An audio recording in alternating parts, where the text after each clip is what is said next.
any good, was a gifted soul. A writer and a poet and a mother, wow. She tried to hit an agent with her car, oh no! Pop, motherfucker, now she's gone! Yeah, yeah, yeah! Being a fucking liberal is a mental disease. Blue-haired and fuckables with the septum ring. You are not a hero, you're a fucking disease! You fuck around and find out it's what it is!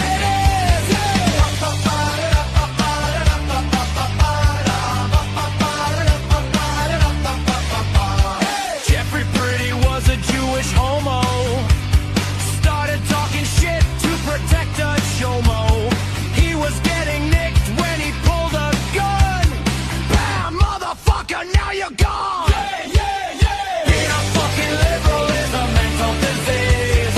Blue-haired and fuckables with a septum ring. You are not a hero, you're a fucking disease.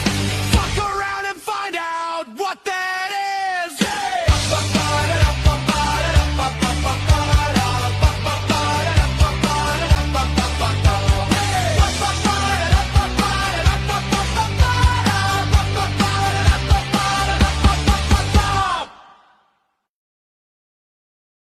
Hey guys, welcome to the program.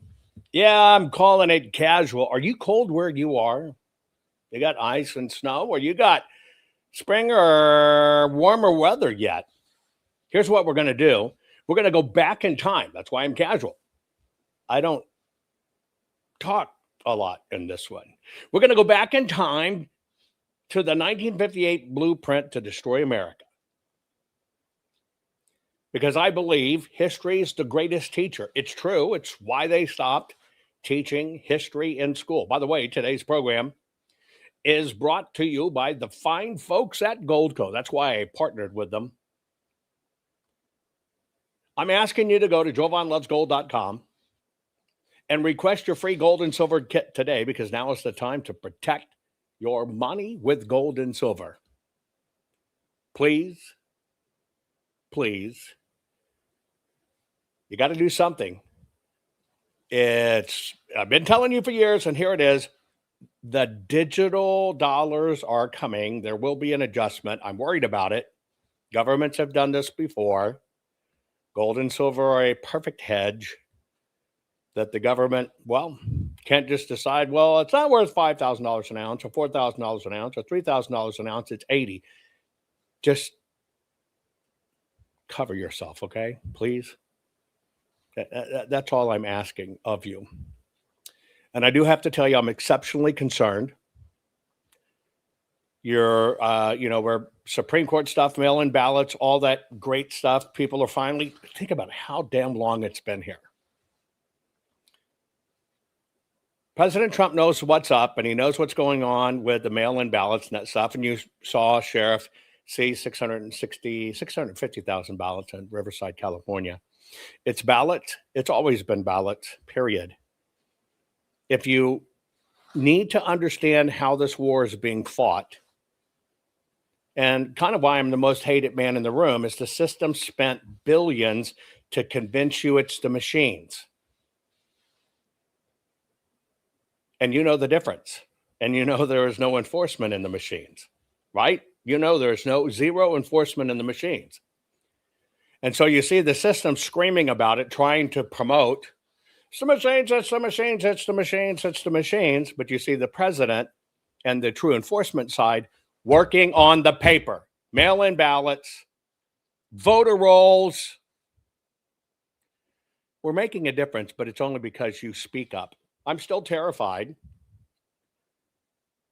And if, in case you didn't know it, and you're new to my program, Obama was the messiah of the Democrat Party.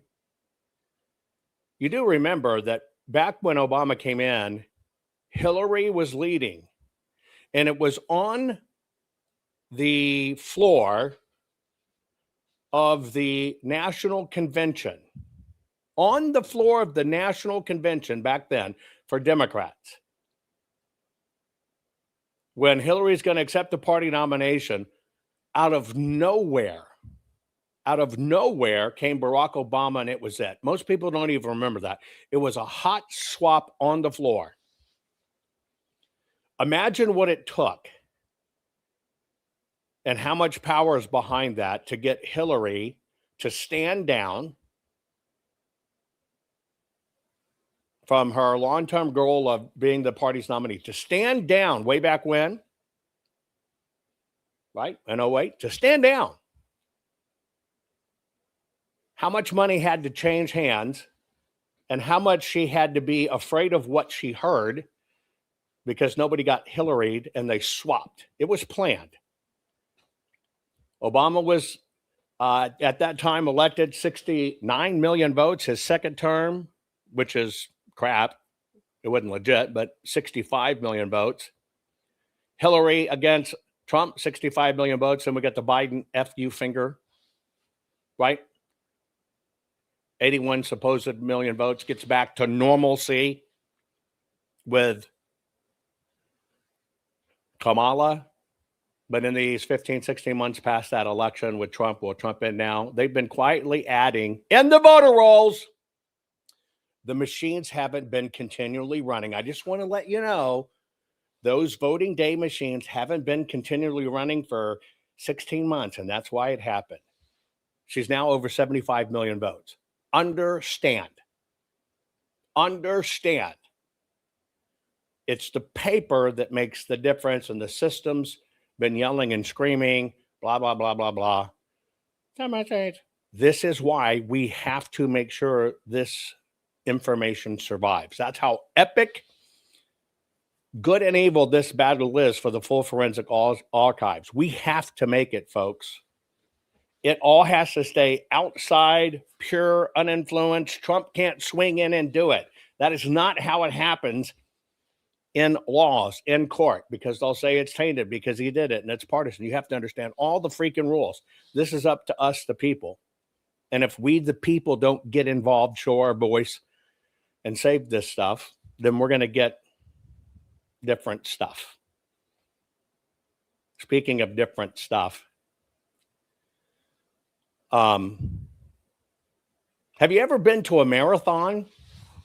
Let me show you a marathon in the UK. Beautiful streets, goes to the neighborhoods. If you've ever been there, it's kind of like, our New York City marathon. Here's the running of the marathon recently in the UK.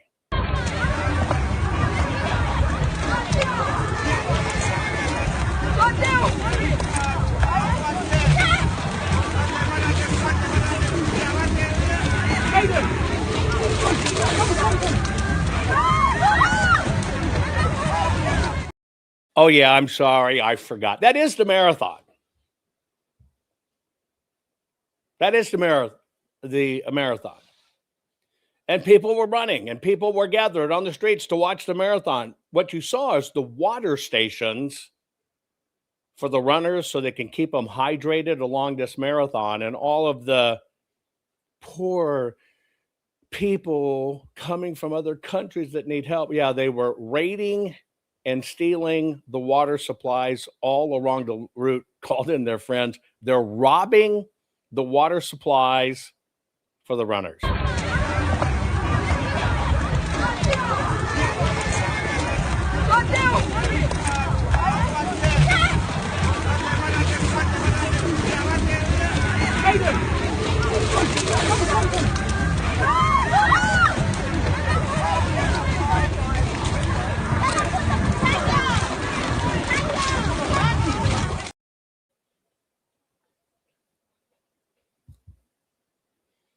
So let me wipe that from your memory.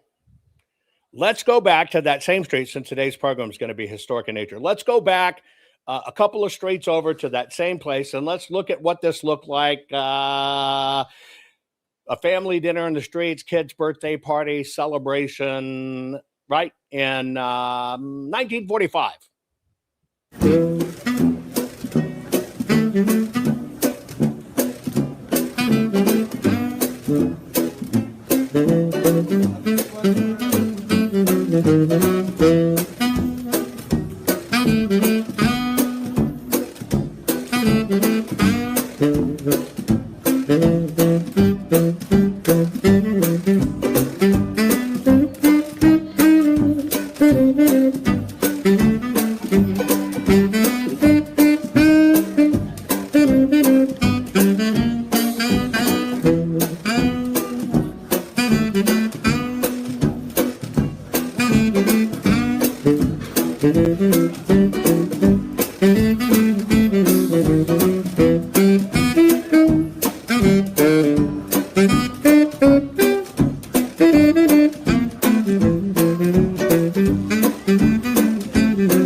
Little did they know that their kids and their grandkids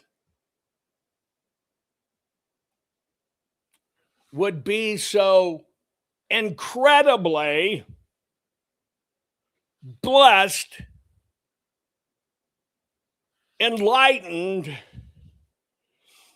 equal with diversity.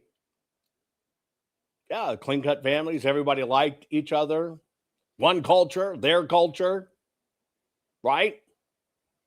Everybody going to get together, have a little birthday party. But the system somehow convinced, no. That's bad. That's white supremacy. We have got to culturally enrich the UK.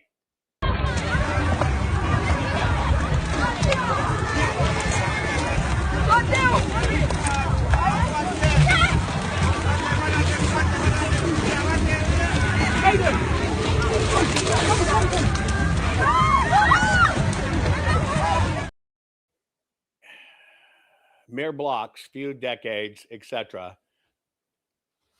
And then understand what's going on. We were sold this bit, right? And we're going to get to this blueprint. You're going to hang tight. We're going to make it easy. Thank you for the second thumbs down. Hey, the most thumbs down I've ever gotten on a single broadcast is 12, right? Thousands and thousands and thousands of you, but 12 thumbs down. And I know I got the one thumbs down just before the program began, and I know it gave you time to log into your other account to give me another thumbs down, and I know it'll take a bit for you to log off and log into your other account and hide your back trial. But I'm asking you, please, do you think we could break that record of 12 thumbs down? I'm all about breaking records, baby. It'd be like fucking great if I could get like 100 thumbs down. It'd be awesome. And so I just want to know, I appreciate you guys for being so consistent and being here watching me every day when you hate my existence. Anyway, and I know you fucking Jews. One of the stories they spread in this cultural enrichment now is all this shit about Zionism. Let me play this ditty for you. I swear I cannot make this up. I had the most unhinged conversation with somebody last night. So I'm out. This guy comes up. Oh, yeah. I want to let you know. If you want, just unclick thumbs up and click thumbs down, baby. In fact, do you think I could do a broadcast? Let's follow the idiots that give me a thumbs down before we start. How about I ask y'all to do this as a favor for me? Will you immediately go in and unclick your thumbs up? And will you give me a thumbs down instead? Because this person's been so consistent with my broadcast. Give me a thumbs down even before start. I would like everybody to just join in the inclusion. I'm serious.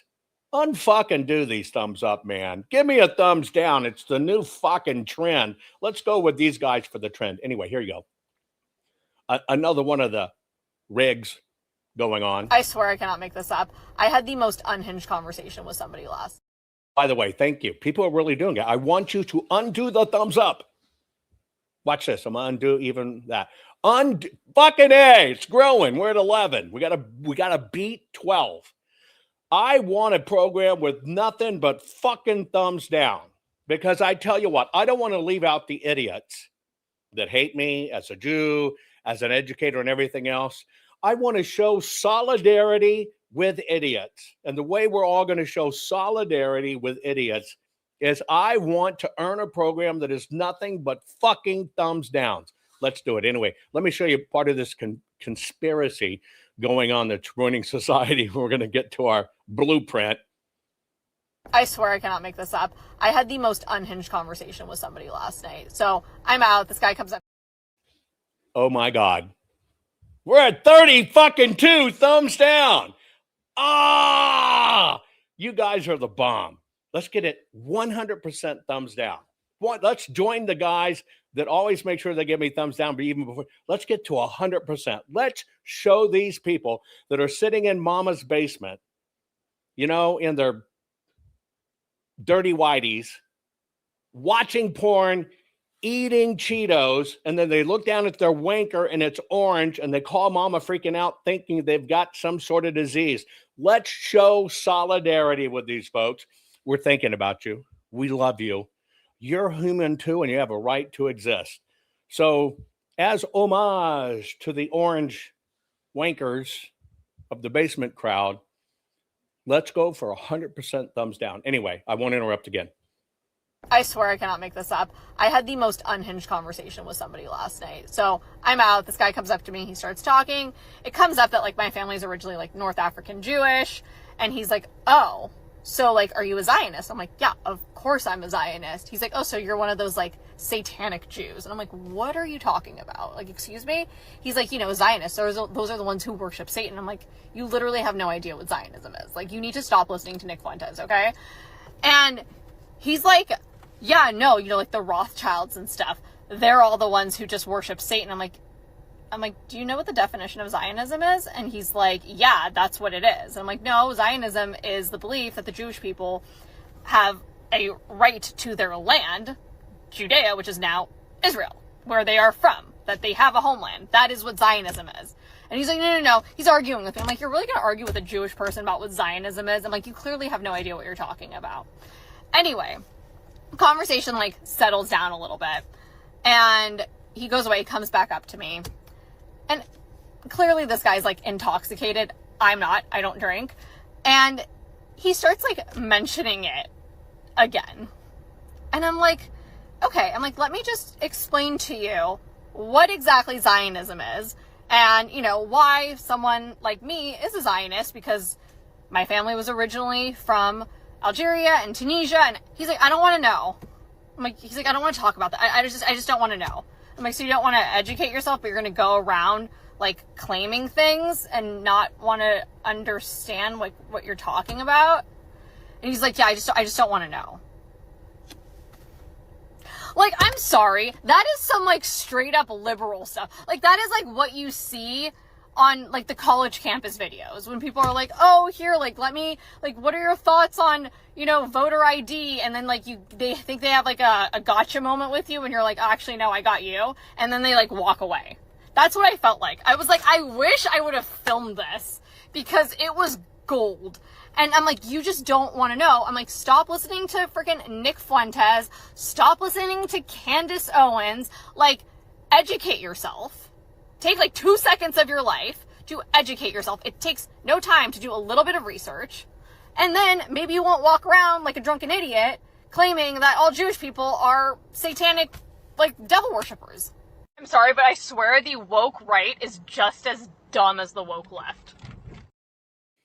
I like how she did that, because she thinks she was, talking about leftists. No, she was talking about the right. By the way, guys, we have broken our all-time record for thumbs down. 47 thumbs down. 47. And in case, this is on Rumble, by the way, I'm asking everybody, go undo your thumbs up, because we want to show equity and inclusion and love for the automatic thumbs down we get when we begin the program, and then when the guy changes his account and goes to his other account, and then with that, and then when the message goes, I want to show them love. I want to show them love. I want to show them that we care, that they're here every damn day.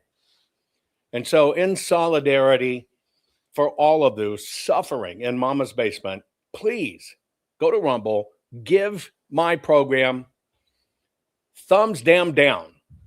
All you got to do is click it. I know you did thumbs up. Just click thumbs down by now and give us a thumbs down. Let's break our, fucking A. We're at 57 thumbs down. God bless you guys. I love you. You have answered the call of supporting miserable people out there where I get that thumb down before I start. God bless you. God bless you. God bless you. You know what the net result is going to be. Come on, let's keep it going, baby. I want more than just 57. Our record used to be 12. We've busted the shit out of that. I want to let you know, thumbs down makes people look. And this is so important. You got to look. By the way, let me wash your palate. I know I told you about the kid who gives the thumbs down. Maybe he's running for governor some way. Anyway, gives a thumbs down, sitting in mama's basement in his tighty-whities, staying tighty-whities, kind of smoking nicotine-colored tighty-whities, eating Cheetos, watching porn, playing with himself, and then all of a sudden he looks down and his winker's orange, and he's freaking, Mama, I've got something, something wrong with me. Show solidarity. Show solidarity. 63 freaking A, guys. I love you. I love you. Thank you. Thank you for showing that, these people that live every day just to give hate and thumbs down, let them know they're not alone and that we support them too and their freedom of speech. Okay, I'm going to clean your palate before we get started with just a little bit of laughter, and then we're going to get into this, the 1958 blueprint to destroy America. You're going to want to share this. We're going to get started right after this. I've been laughing for 15 minutes straight. I'm going to show you a video, and then I'm going to show you the comments. Yeah, dude, I said I wanted a mullet, and this is what the barber gave me. I don't think this is a mullet. Look sick, my lord. Maybe they didn't hear you correctly. How many shillings did you pay for that cut? Did you specify which century you wanted them on from? Tomfoolery in the front, knavery in the back. Do you know the muffin man? Okay, John Schiegelheimer Schmidt. He gave you the 1-2 buckle my shoe special. Go to the Renaissance Fair immediately. Got the little Debbie. Did you go to the barber 7 years ago? It's honestly not that bad. It's substantially worse. And you just river down so out of there without saying a word. The bangs are a little short, but other than that, I hate it. What does your barber do for a living? You headed to your shift at the Lollipop Guild. Is going to be okay, Hansel.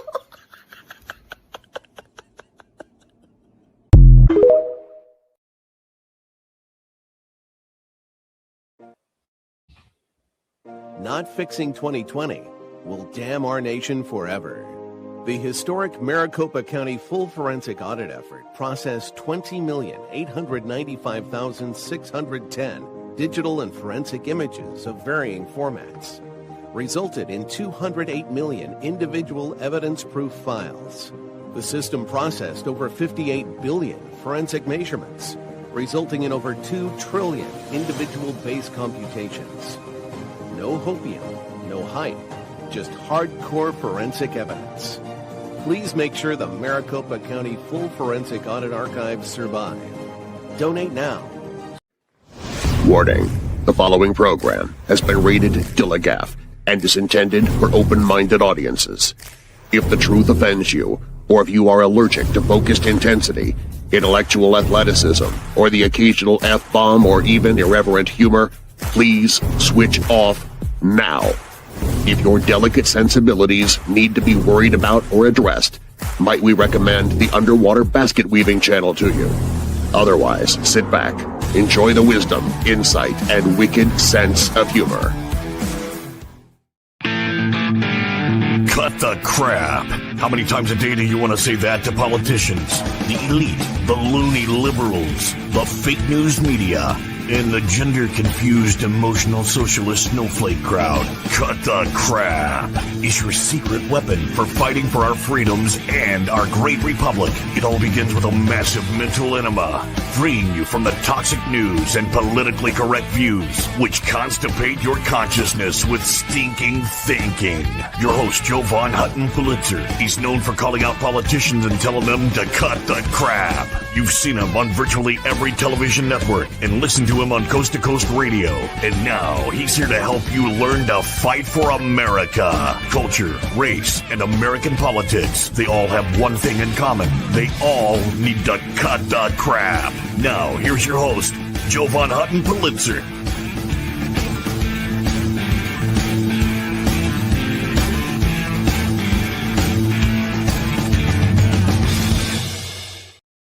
Okay, guys, we're going to travel back and take a look at the 1958 blueprint to destroy America.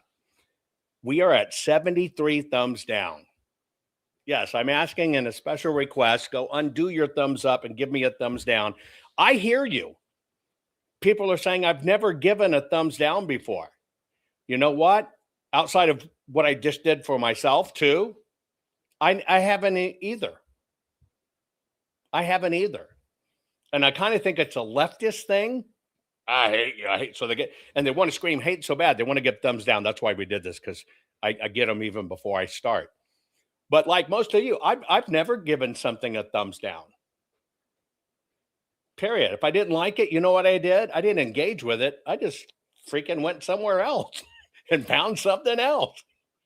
So we're going to break this record, biatches. We're at 73. Let's kick the shit out of it. Go undo your likes. And let's make this the most thumb down thing in the world, because people will look at it. And that's my point. We want people to understand this. And so what I'm going to do is we're going to go back in time. Let's see. Maybe I'll do it like, no, let me see. I want to make it more pleasant to your viewing eyes. Oh, maybe darker. Maybe that. Here, we'll just do gears, a little more passive. We're going to go back in time, and we're going to look at what was the blueprint, and it's being talked about. How can basically America be destroyed? I am not going to comment. I'm going to do my best not to comment. I am not going to comment. We're going to watch this together, right? Texas Liberty says, I've never even tuned into a podcast I don't like. Think about that. Somebody actually lives to give me thumbs down. What a waste of time. You're right. Who turns into something they don't like just to give them a thumbs down? Anyway, okay, so here's what we're going to do. We're going to watch this presentation. I believe going back in time is valuable. For me, when it comes to even getting books, especially reference or educational books or history books, I don't want any of the modern shit. It's political. It's horseshit. I'm going to go back and I actually try to find a book pre-1930s. You're relatively safe pre-1950. But I go back, 1930s or further back, when people cared about it being accurate, right? 78 thumbs down. Guys, you are the bomb. Let's try to get rid of all of those thumbs up. Anyway, before it became political bullshit almost every day, no matter what. And so we're going to go back in time, because we should go back and see these things. And in many times you'll see things people are still doing, people are still claiming, that hasn't been dealt with or hasn't changed. So with no further ado, let's go back in time.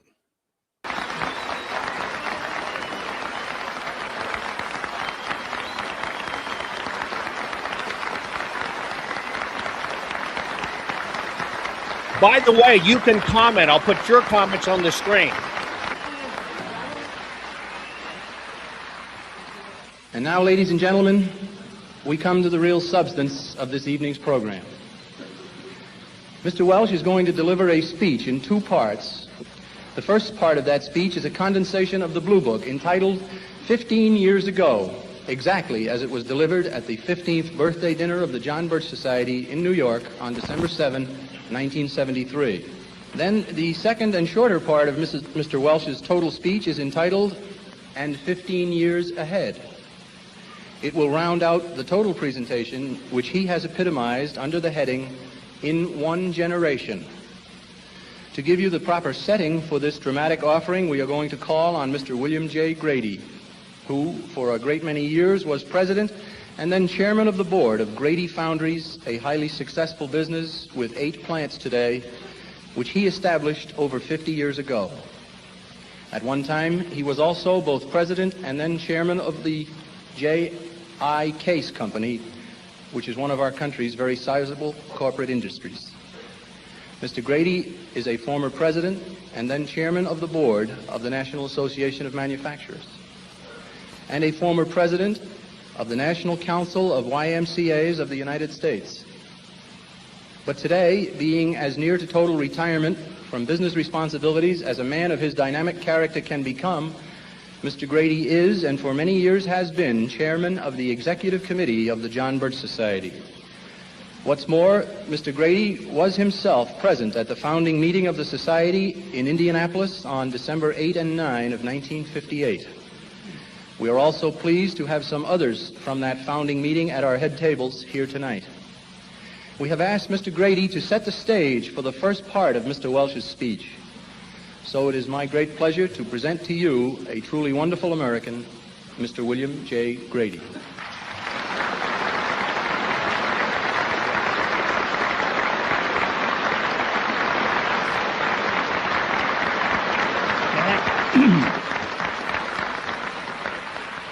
Ladies and gentlemen,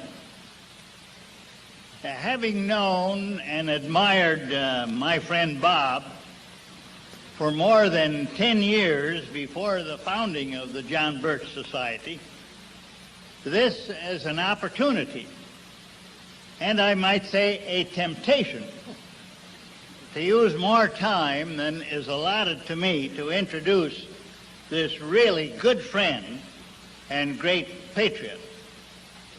But my function here tonight is to ask you to join us as stage properties, if you wish, to a performance of 15 years ago. We want you to go back in your minds to the outlook at that time, and in that mood to constitute yourselves as the 11 men, of whom I was one, who sat and listened for 2 full days to an exposition of what was happening to our country and what was going to happen unless we woke up and did enough about it. This meeting was at the home of Miss Marguerite Dice in Indianapolis. A picture of her home is on your program. As you look at this picture, the front right-hand corner is the living room where our 2-day session occurred. Of the 17 men that were originally invited, 11 had accepted, and every one of those 11 showed up, despite the fact that the weather was about the nastiest and sleetest that December can produce. And both major airlines which served Indianapolis were on strike. Not one of us had ever met or even seen Miss Dice before, nor had Mr. Welsh, although he and she had become very good friends by mail because of her outstanding patriotic efforts. And on learning about the proposed meeting, she had volunteered her home and hospitality for the group.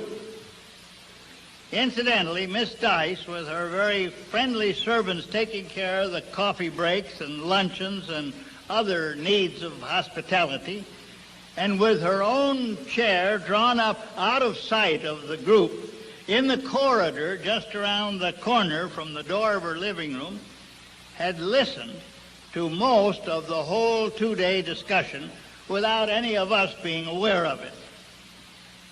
And she was not favorably impressed.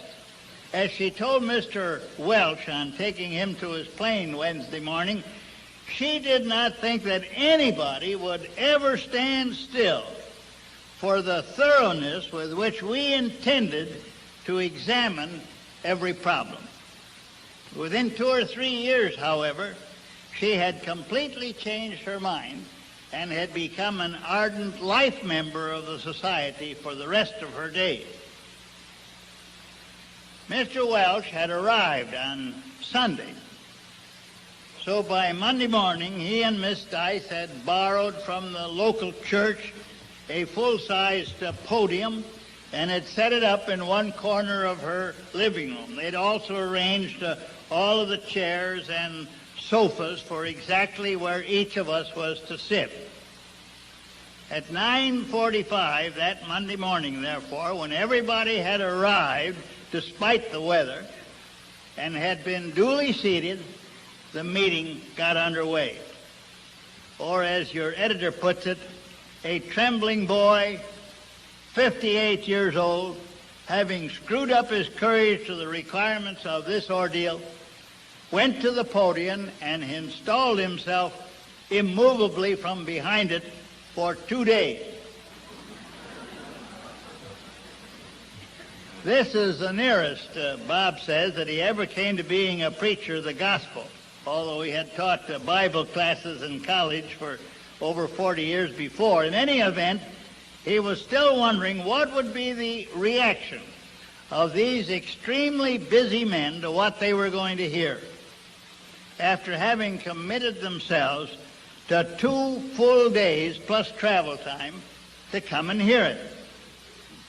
But with all practical escape now cut off, Bob Welch finally plunged into that marathon monologue on which he'd been working during most of October and November, and which eventually was to become the Blue Book of the John Birch Society.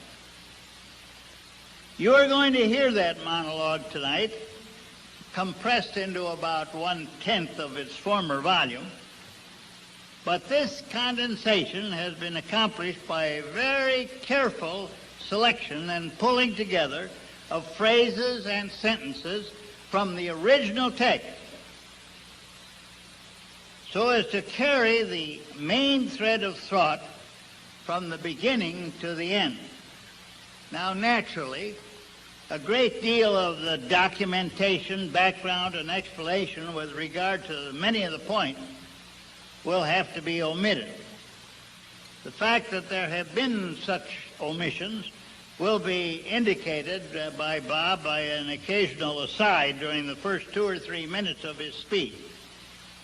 But after that, he will assume that you are taking them for granted. But no transitional or connecting phrases or sentences will have been added at any point. This is from the original text. So we ask you to keep constantly in mind that all of the statements you hear were made 15 years ago, and that every one of them is verbatim from the original presentation. So now we again ask you to remember or imagine that you are an audience of 11 men sitting in a living room in Indianapolis on December 8th and 9th of 1958 and listening to Mr. Robert Welch. Bob.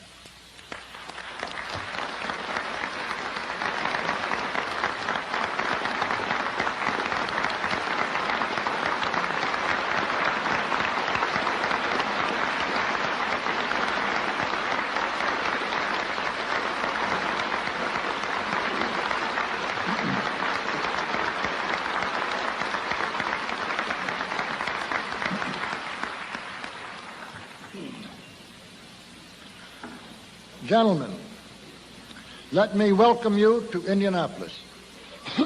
All of you, I believe, are already aware of my appreciation for your being here. At this point, there's an omission of 5 lines. But each of you also felt that you would not have been asked to give up everything else and come to this meeting, and then to listen to my voice off and on for so much of the 2 days, unless I had some very serious matters to put before you and proposals to discuss. Frankly, the matters are serious and the proposals are far-reaching, so much so that just their presentation makes me feel solemnly humbled at the size of the task envisioned. For increasingly, before tomorrow is over, I hope to have all of you feeling that you are taking part here and now in the beginning of a movement of historical importance. But long journeys start with easy steps, and our first step should be to identify our fellow travelers. No pun intended. Many of you are known to each other, but some are not. So let me, as informally as possible, introduce each one to the group. This was then done, and here we also omit 1 page. Our immediate and most urgent anxiety, of course, is the threat of the communist conspiracy, and well, it should be. For both internationally and within the United States, the communists are much further advanced and more deeply entrenched than is realized by even most of the serious students of the danger among the anti-communists. I personally have been studying the problem increasingly for about 9 years, and practically full-time for the past 3 years. And entirely without pride, but in simple thankfulness, let me point out that a lifetime of business experience should have made it easier for me to see the falsity of the economic theories on which communism is supposedly based, to see them more readily than might some scholar coming into that study from the academic cloisters. While a lifetime of interest in things academic, especially world history, should have given me an advantage over many businessmen in more readily seeing the sophistries in dialectic materialism. So I have felt, rightly or wrongly, that my grasp of communist purposes and even of their methods should have been more rapid than that of some of my patriotic friends who have gradually become staunch anti-communists. Yet almost every day I run into some whole new area where the communists have been penetrating and working quietly for years, until now they are in virtual control of everything that is done in that slice or corner of our national life. Again, an omission of 1 page. But as background for our further discussion, I'm going to ask for your patience while I make a much more general review with you of how far the international conspiracy as a whole has now gone and where we stand today. Now omit 12 lines, and from here on I must simply quote extracts, sometimes many pages apart, without giving you the background to which they belong or calling your attention to the size of our jumps ahead. But we do ask you again, in order to avoid confusion, please to remember that all of those lines were written and then spoken in the fall of 1958. Section 1, look at the score. Throughout all history, the bearer of bad news has been a most unpopular person. So I certainly am not seeking any garlands of popularity at present.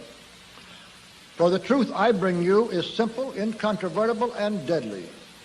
It is that we are living in America today in such a fool's paradise as the people of China lived in 20 years ago, as the people of Czechoslovakia lived in a dozen years ago, and as the people of Iraq lived in only yesterday. And as George Santayana so brilliantly pointed out, those who will learn nothing from history are condemned to repeat it. Lenin died in 1924, but before he died, he had laid down for his followers the strategy for this conquest. It has been paraphrased and summarized as follows. First, we will take Eastern Europe. Next, the masses of Asia. Then we shall encircle the last bastion of capitalism, the United States of America. We shall not have to attack. It will fall like overripe fruit into our hands.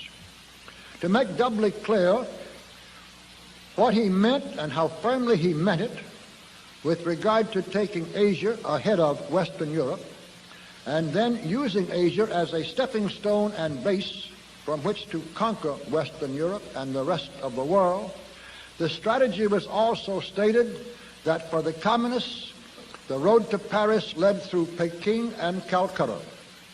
Today, you can easily see how that road to Paris is leading back from Peking through Calcutta, Cairo, Damascus, Baghdad, and Algiers. Now, gentlemen, there are many remarkable things about that three-step strategy, but the most remarkable is that the communists have never wavered from it one iota. They have used the philosophy of socialism as an ideological weapon in this struggle whenever they could and for whatever it was worth. But they've also used bribery, lies, bluff, brutality, the countless tentacles of treason, murder on a scale never before dreamed of in the world, and every possible means to advance them on this road without the slightest concern for any moral difference in those various means. And above all, they have used patience. A patient gradualism has been the most important key to the communists' overwhelming success. And in October 1950, Stalin's lackeys formalized their puppet state of East Germany. By this time, of course, there were other takeovers going on in other parts of the world, as we shall see. But we are dealing here only with Europe, and East Germany finished the job there as it had been planned by Lenin 26 years before. The communists now had Eastern Europe entire, and the first step of their three-step program was complete. Next was Asia. Actually, the anti-communist position is crumbling rapidly everywhere in Asia. If you will look at a map of Asia with all of these countries properly shaded, I think you will agree with me in my estimate of the communists' progress. It is that they have already gone 3/4 of the way towards the completion of the second step in their three-part program. Now let's consider the rest of the world. It is with the benefit of this realistic background, therefore, that I venture to offer the following opinion.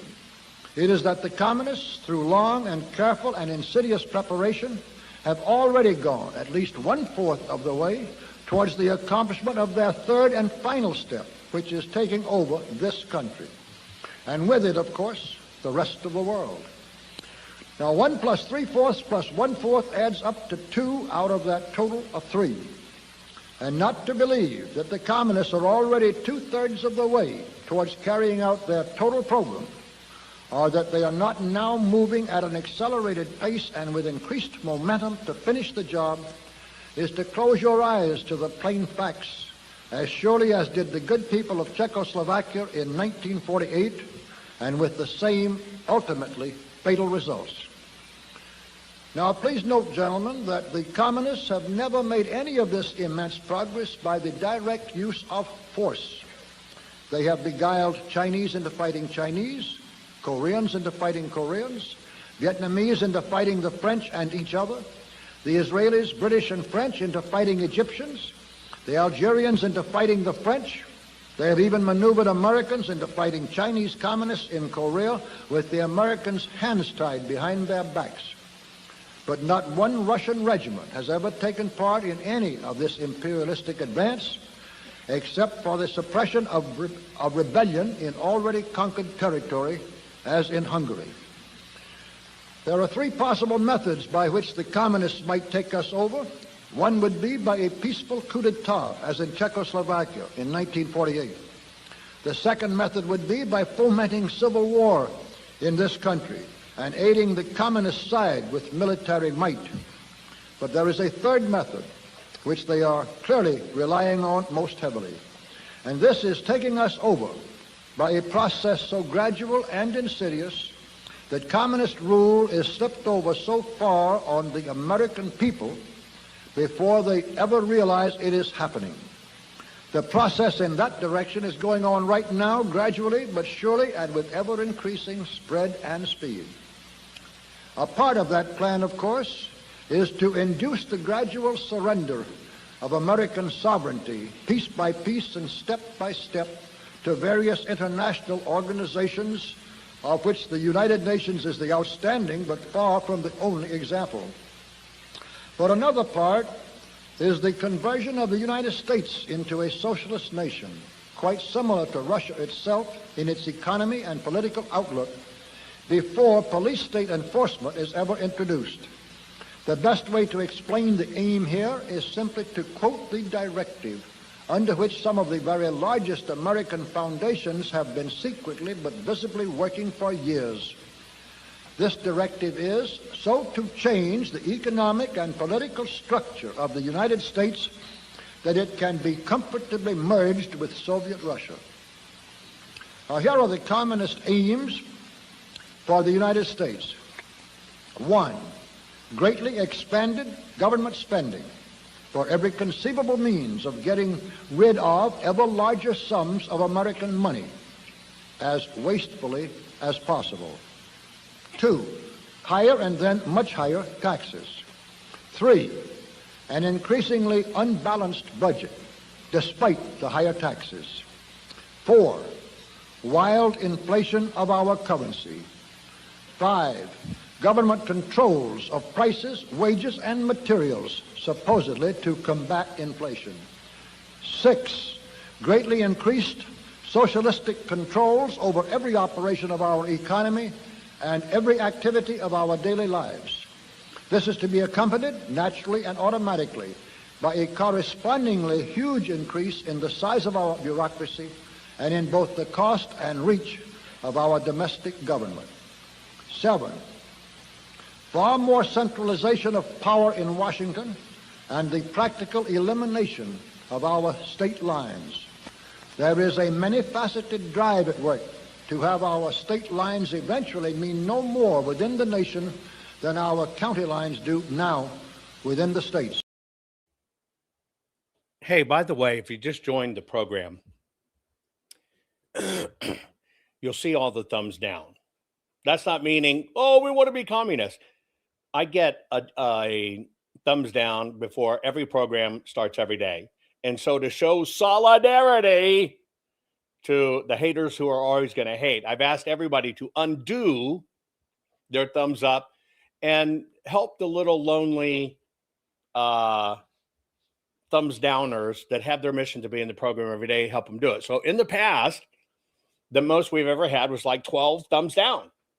I was hoping for 13. We're now at 91. But isn't this history? Isn't this interesting? That's why I'm playing it. And he's talking about what we knew 67 years ago. Keep watching. We're not even partway through it. 8, the steady advance of federal aid to and control over our educational system, leading to complete federalization of our public education. 9, a constant hammering into the American consciousness of the horror of modern warfare, the beauties and the absolute necessity of peace, peace always on communist terms, of course. And 10, the consequent willingness of the American people to allow the steps of appeasement by our government which amount to a piecemeal surrender of the rest of the free world and of the United States itself.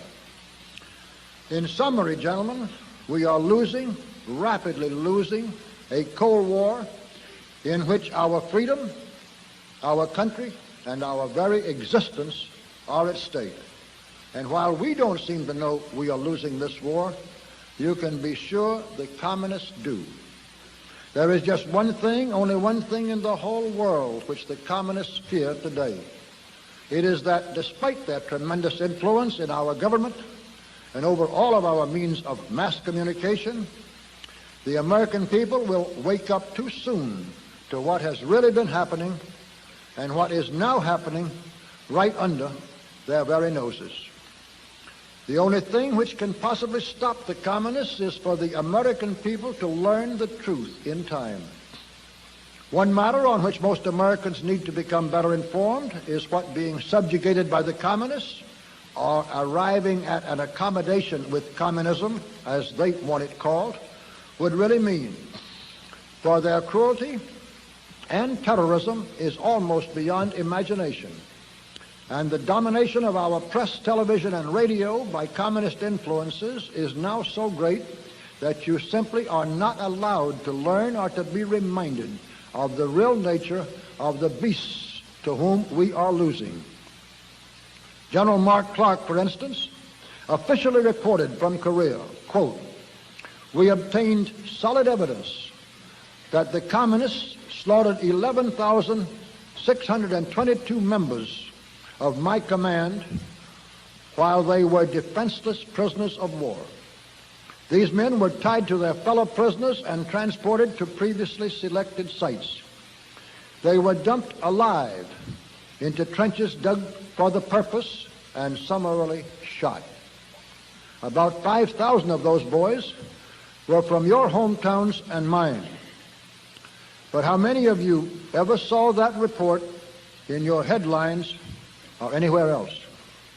During the so-called Spanish Civil War, the London Times, which then as now certainly was not slanted in favor of the anti-communists, reported that in one 12-month period, the communists had murdered over 4,000 priests in cold blood and had driven more than that many nuns out into the streets of various Spanish cities, inflicted horrible obscenities on them, and then murdered the nuns. In some places, the communists herded priests and their congregations into churches, set the churches on fire, and burned the Christians and their buildings together. These and similar epic cruelties of the period are facts documented beyond all question. But how many of you have ever heard them? All of this vicious and purposeful savagery that I have been trying so inadequately even to indicate is not something happening on some other and far-off planet, or perpetrated by the Assyrians 2,500 years ago, or dreamed up as the imaginative nightmare of an Edgar Allan Poe. These, gentlemen, are the very real acts and deliberate policies of the recent past and the very present, of people whom we treat as human beings and with whom we sit around conference tables and arrive at truce terms and concessions to appease them. There are some 700 million non-Russian, non-communists now living daily lives of virtual slavery behind the Iron Curtain.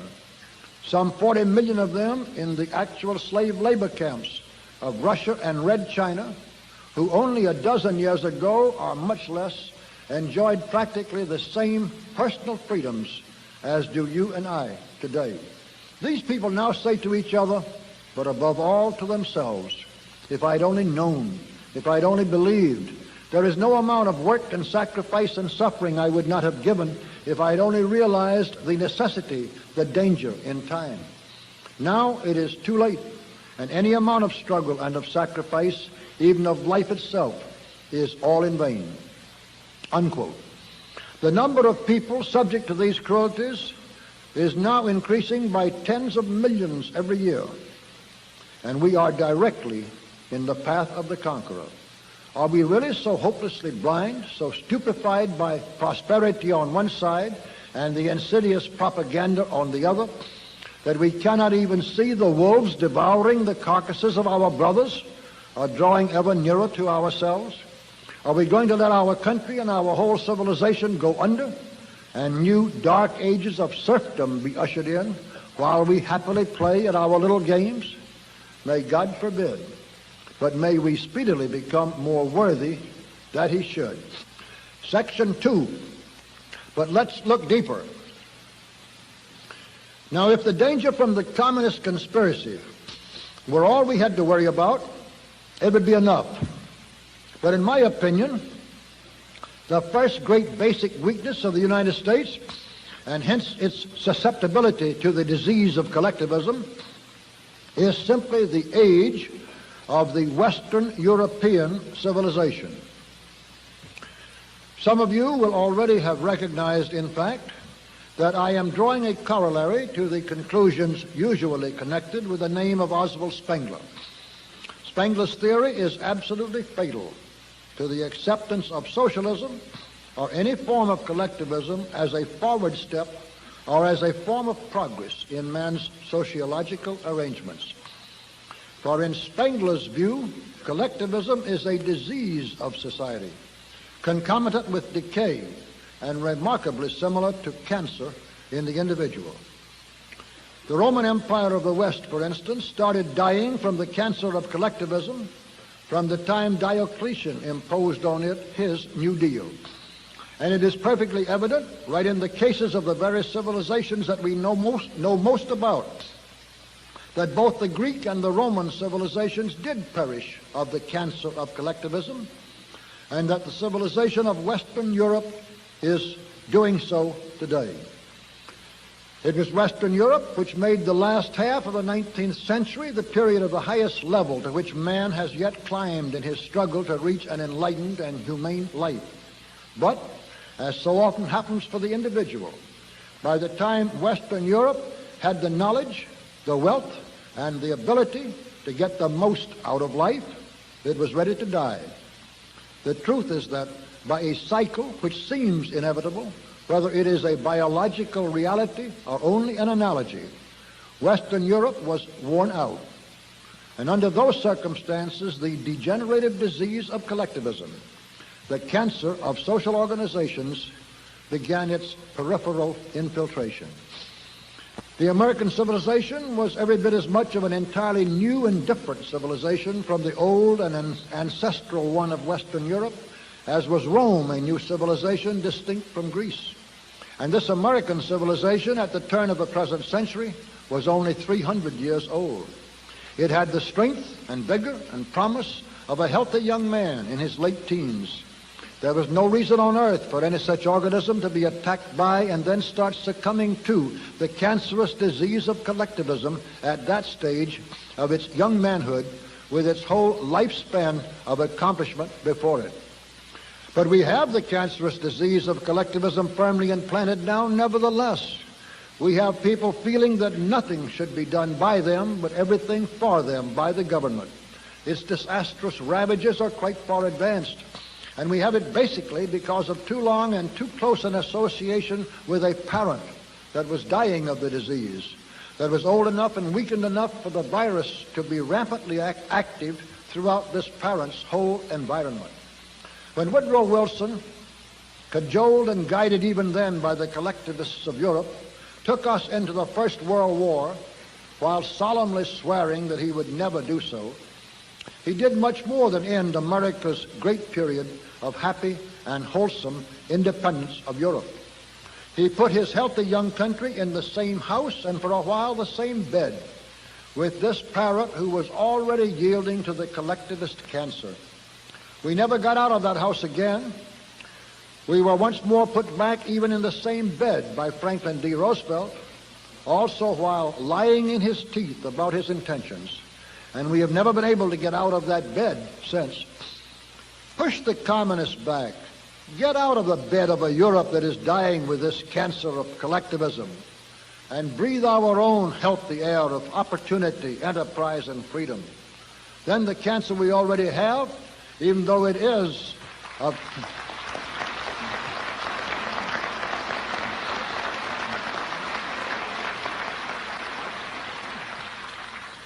Then the cancer we already have, even though it is of considerable growth, can be cut out. And despite the bad scars and the loss of some muscles, this young, strong, great new nation, restored to vigor, courage, ambition, and self-confidence, can still go ahead to fulfill its great destiny and to become an even more glorious example for all the earth than it ever was before. It should be centuries from now before the natural time comes for the decline of America and for the highest torch of civilization to be taken over by the rising newer nations to the west. But we do have to achieve the sufficiently drastic surgery, and that, of course, is a Herculean task. We shall return to a study of it when we come to the more positive part of this program. Section 3, and deeper still.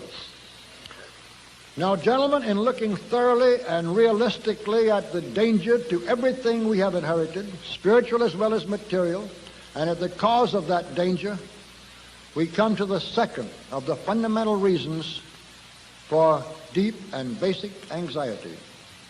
And putting that matter bluntly at once, the reason is simply loss of faith. Not just loss of faith in God and all his works, but loss of faith in man and his works too, in his reasons for existence, in his purposes, and in his hopes. Let all of us thank whatever God we severally worship, that there is so large a remnant of the really true believers still left. We honor them. We need their steadying adherence to the rock of reverence and their aspiration of unwavering obedience to ancient and divine commandments.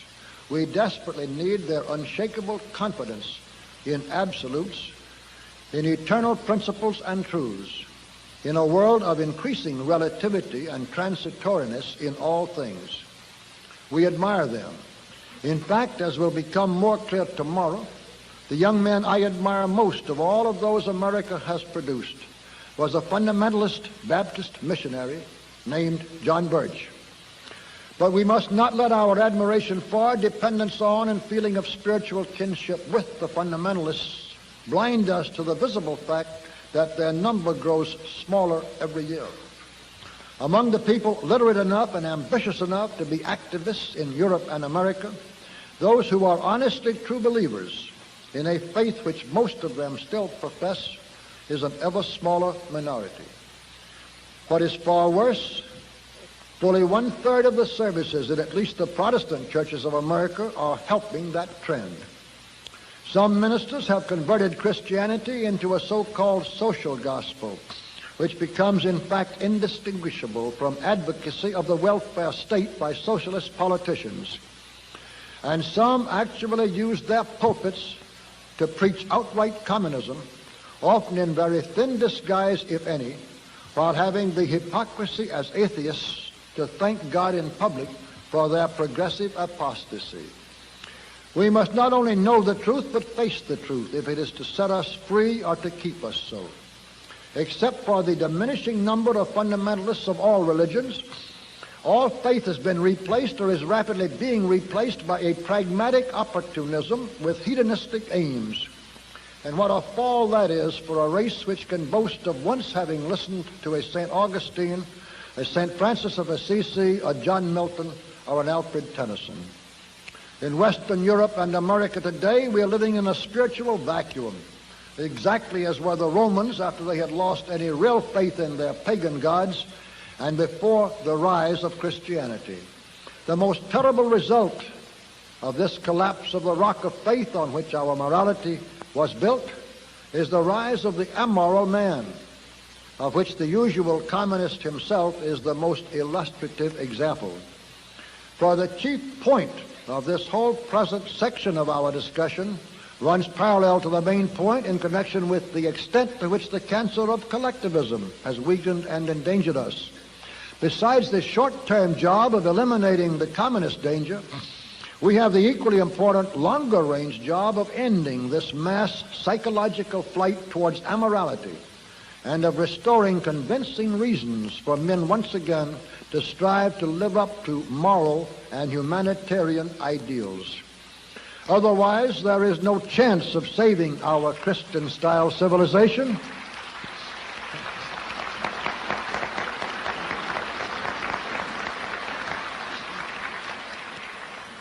Otherwise, there is no chance of saving our Christian-style civilization from self-destruction. And it will merely go down to chaos and the ultimate serfdom of the weak under the strong more lingeringly than if it is destroyed and its once free members are enslaved by the communists. We shall return to the constructive side of this need and this undertaking in the morning. Section 4. And so, let's act. We come now to the question of what is to be done about these problems. The very first thing we must realize is that there is no easy formula possible, nor brilliant scheme devisable for beating the communists. The conspiracy is now incredibly well organized. It is so well financed that it has billions of dollars annually just to spend on propaganda. It has the benefit of decades of successful experience. It has one set goal of world rule by any means, to which every act and all of the lives of some 40 million party members are now wholly subservient. And it is guided by men who had to have supreme cunning and ruthlessness to have achieved their present positions within the conspiracy itself. The human race has never before faced any such monster of power which was determined to enslave it. But there is one basic consideration of tremendous importance which we must always keep in mind. This is that communism has been imposed and must always be imposed from the top down by trickery and terror, and that it must then be maintained by terror. Truth, reality, human instinct, and the overwhelming weight of human desire are on our side. We have these points in our favor against a conspiracy which must depend on falsehood, cunning, and terror, utilized by less than 5% of the total population. To feel that we cannot win that struggle is a form of pessimism to which I, for one, shall never yield. What I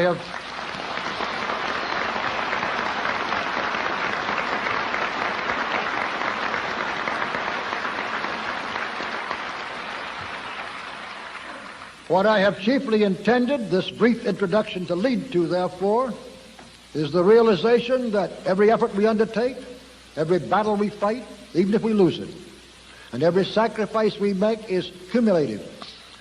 Every bit of dedication to the cause is worthwhile. Obviously, the place for us to begin is in the United States, because the American support of the international communist conspiracy is now the backbone of its strength and has been for many years. If and when we can reach the point of turning just the American government from actively helping the communist conspiracy everywhere in the world, we shall have won a most important battle in the war ahead. The amount of work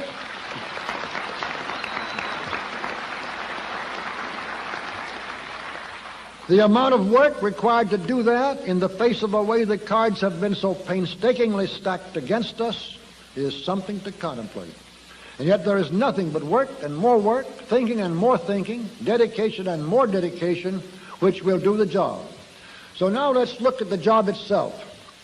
One, first we would establish reading rooms, small and inexpensive, in just as many of the cities, towns, and villages of this country as we could, just as rapidly as we could. Two, second, since getting the truth about both recent history and current events into as many hands and heads as possible is so important, we would see that the circulation of the conservative periodicals was expanded as rapidly as it could be done without too much waste. Three, we would do everything we could to support, maintain, increase the number of stations used, and widen the audiences of such radio programs as those of Fulton Lewis, Clarence Mannion, and dozens of more localized broadcasters throughout the country. Four, we would institute the organized planning and control to make full and effectively coordinated use of the powerful letter-writing weapon that lies so ready at hand. Five, we would organize fronts, little fronts, big fronts, temporary fronts, permanent fronts, all kinds of fronts.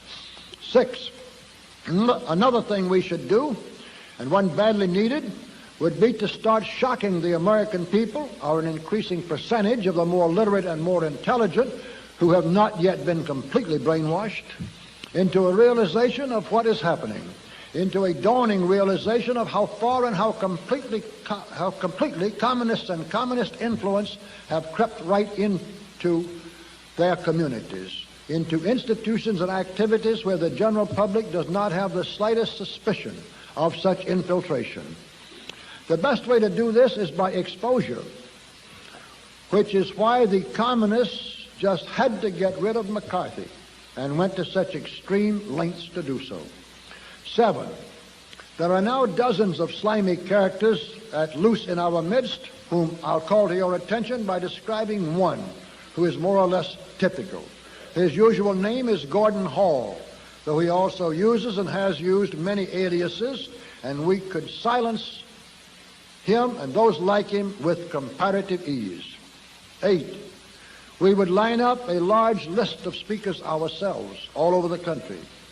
9, ninth and current in this listing would be our undertakings on the international front.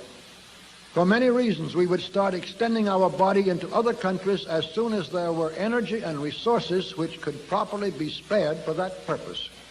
10, finally, and probably most important of all these courses of action, we would put our weight into the political scales in this country just as fast and far as we could. We are at a stage, gentlemen, where the only sure political victories are achieved by non-political organizations, by organization which has a surer, more positive, and more permanent purpose than the immediate political goals that are only means to an end, by organization which has a backbone and cohesiveness and strength and definiteness of direction which are impossible for the old-style political party organization. Fantastic? Of course it's fantastic, but everything I am talking is fantastic. We are living in fantastic times and a fantastic situation. The alternative to sufficiently fantastic measures and efforts is a fate of fantastic suffering for our children and the equally fantastic loss of a whole humane civilization that has cost countless sacrifices, immeasurable labor, and an infinite number of noble dreams across centuries in the building. We are in circumstances where it is realistic to be fantastic. I was careful to bring into this group only men of sufficient intelligence and imagination to understand that paradox. And tomorrow morning, I hope to make the realism of this afternoon's hypothesis and these proposals at least as believable as is the unbelievable present power of the forces of evil arrayed against us. May you have a good dinner, a little surcease from such serious thoughts, and a good night's sleep in the meantime. Section 5, under positive leadership. This morning, in retracing our footsteps, we come first to the cancer of collectivism, to the question of how to stop its further ravages and how to restore the American body politic to good health, renewed strength, and as much promise for the future as is possible in view of the damage already done. And that, gentlemen, brings me to one of the basic purposes for which this meeting was called. It is one which I approach with great humility, but with no misgivings as to its necessity. For we simply are not going to be able to save our country from either the immediate threat of communism or the long-range threat of socialism by organizational leadership. Our only possible chance is dynamic personal leadership. Let me begin with an illustration of the difference which also supports the argument. In 1952, I disagreed with Bob Taft on at least 3 of his 10 most important political principles. Yet I had made 25 radio speeches for Taft in the primary campaign on my own time and my own money. I was wholeheartedly and enthusiastically for Taft, for the nomination and the presidency, because I trusted him and he was going generally in my direction. The fact that he didn't see 2 or 3 issues out of 10 the way I saw them didn't dampen the energy of my personal support for him in the slightest. But if and when I am a member of any organization, political or otherwise, and there is disagreement on the part of any sizable percentage of the membership as to 3 out of 10 of the organization's policies or planks, a splintering of the organization into 2 groups is almost inevitable. Personal leadership holds together a following in the way that organizational leadership never can. At present, we are in the position of trying to defeat a disciplined, well-armed, expertly commanded army with a collection of debating societies, and it can't be done. So let's look briefly at the possibility, the advantages and the disadvantages of finding this desperately needed leader in the political field. And the easiest way to do this is to conduct a discussion around some individual from the very start. Now, the one man who comes nearest to measuring up to all the needs and qualifications whom we see on the political horizon at the present time is Barry Goldwater. I know Barry fairly well. I'd love to see him President of the United States.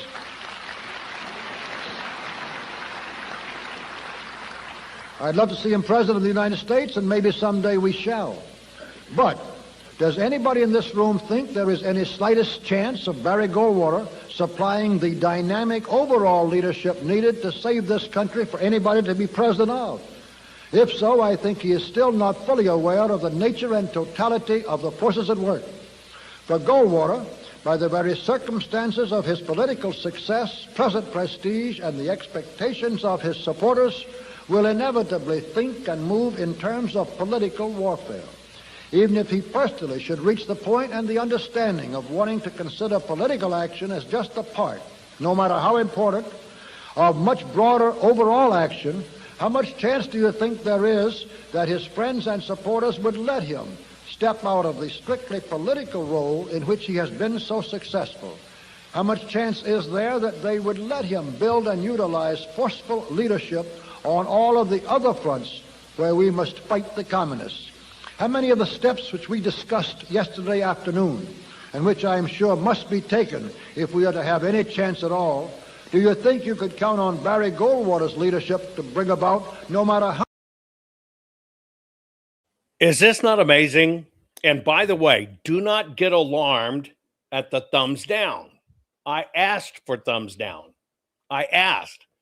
Even before my program starts, I'll get 1 or 2 thumbs down, and the program hasn't even started.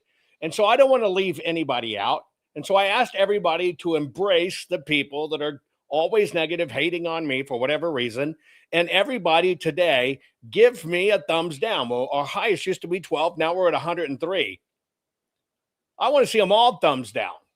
I want to see them all thumbs down. Right? And let's make people look like, what's so fucking rotten? I got to look. Let's turn it into a car wreck. It's totally fine. Anyway, is this presentation not absolutely fantastic? It's a 1958 speech being retold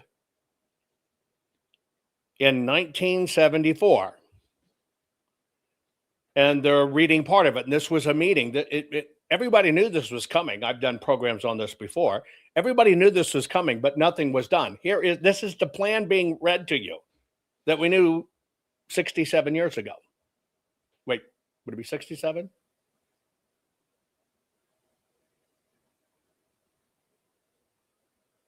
No, it'd be more than that.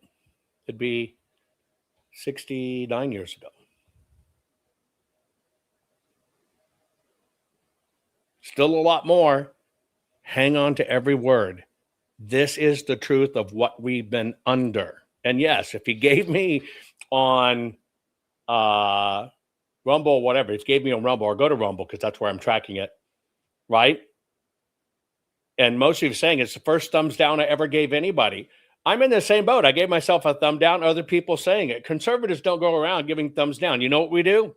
We don't like something, we turn it off and we move. We go find something. But see, haters are going to hate. And so we're honoring the haters today. We're going to show solidarity with them. And this is probably one of the most important messages you have watched in a long time. How much he was beseeched, and no matter how much he himself came to feel inclined to do so. More for the other illustrative points that will arise than for any hopes offered by the prospect, let's look at Richard Nixon in this connection.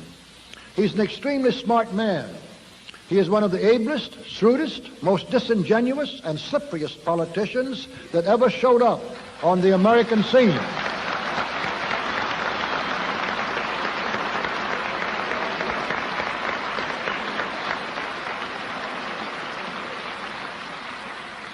He can sit in Washington one night and convince some of the most modern Republicans that he's the best ball carrier they have, and spend 4 hours in the Waldorf Towers the next day convincing MacArthur and Herbert Hoover that he is their man. He can use the tremendously overrated and overpublicized, but actually highly cautious part he played in the Alger Hiss exposure to hang on to the hopeful loyalty of the vigorous anti-communists at the very time when he is insinuating himself into the good graces of the left by quietly knighting McCarthy. Nixon could pose as a conservative Republican congressman and yet be one of the original founders in 1950 of Republican Advance. This was intended to be not the Republican opposition to, but the Republican teammate of Americans for Democratic Action. And it even had some interlocking left-wingers who were members of both groups. Nixon can claim still to be vigorously anti-communist, yet when he has a chance as vice president to break the tie and cast the decisive vote for H.R. 3. You're hearing things, right? You're hearing things that might be shocking to you, but remember Nixon opened up us with China. He's saying the same thing, that they play sides, they play politics. It's not about us. Doesn't matter if they're Dem or Republican. That's where the merging began. Think about it. I can't post it on my Telegram because it's 2 hours long. We're only halfway into it. You can come back and watch this anytime. Don't watch. Watch as long as you want. You can always come back to it.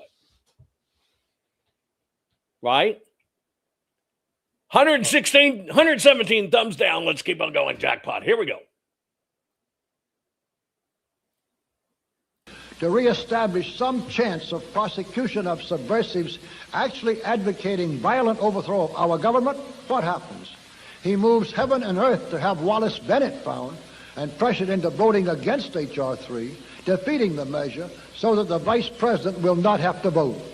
What good would such a man be to us even as president unless outside forces and accomplishments made it opportunistic and expedient for him to ride an anti-communist wave which those outside forces had created? As for being a leader, the sad truth, hard for many hopeful and wishful conservative Republicans to realize, is that Richard Nixon, a most engaging personality and clever politician, has never been a leader in connection with any event or development or at any stage in his career. He has been a rider of waves so far as public support was concerned and a manipulator of uncanny skill behind the scenes. I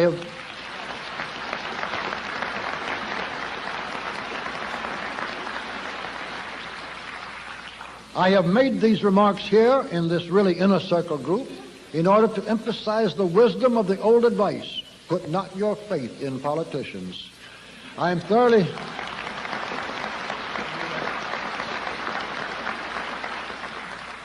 thoroughly convinced that we cannot count on politicians, political leadership, or even political action, except as a part of something much deeper and broader to save us. Now, I didn't always feel that way, and I think that up to the time that the nomination was stolen from Bob Taft in 1952, it was still possible to have saved our country from the immediate communist danger anyway, primarily by political action. But my study of the whole picture convinced me more and more that no one outspoken senator, nor a dozen outspoken senators, and no amount of the ephemeral political support they might muster could possibly save our country unless there was encompassing them and their efforts and support this far larger and broader movement to which I keep referring. 2, that there was not going to be any such movement without the dynamic overall personal leadership to which I have also been referring. And 3, that with all of my own shortcomings, there wasn't anybody else on the horizon willing to give their whole lives to the job with the determination and dedication I would put into it if I didn't. What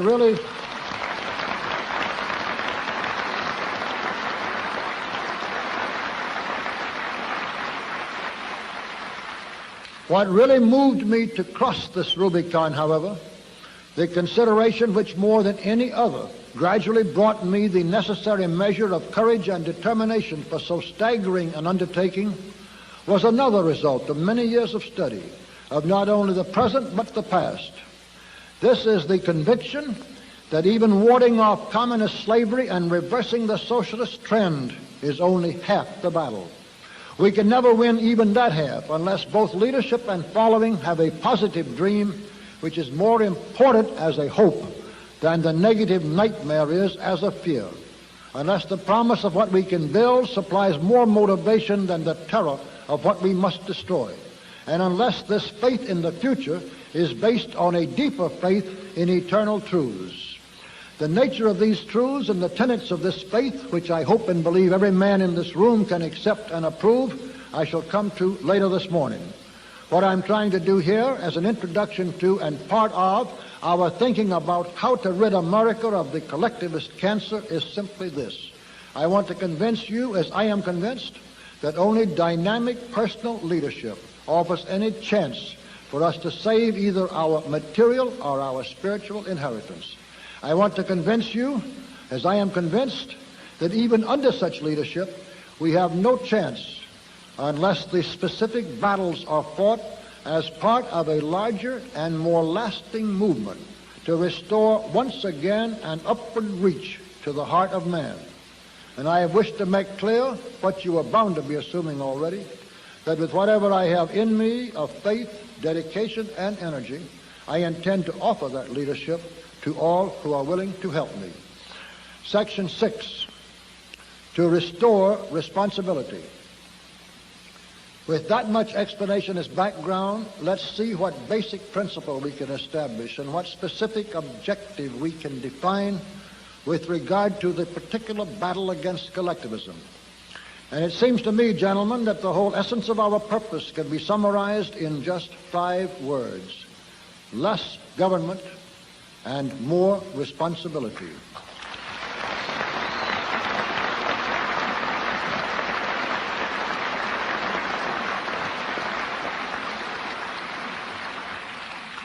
The principle is simple enough for all to understand, and yet it is broad enough, I believe, to be comprehensive with regard to all that we really desire to attain through political action.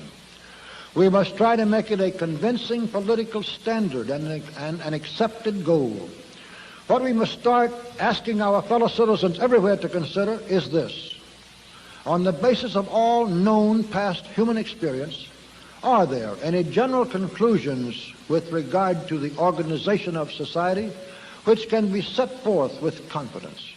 It seems to me clear that there certainly are. 1. First, government is necessary. Some degree of government in any civilized society. 2. Second, while government is necessary, it is basically a non-productive expense, an overhead cost, supported by the productive economy. 3. Third, government is frequently evil. 4.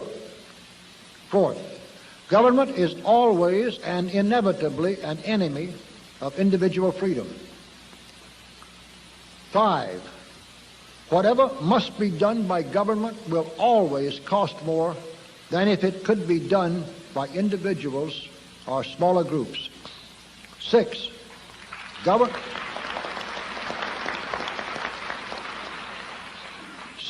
Government, by its size, its momentum, and its authority, will not only perpetuate errors of doctrine or of policy longer than they would otherwise retain acceptance, but it will multiply their effect on a geometric scale as against the arithmetical cumulative effect of those errors if confined to individuals or smaller groups.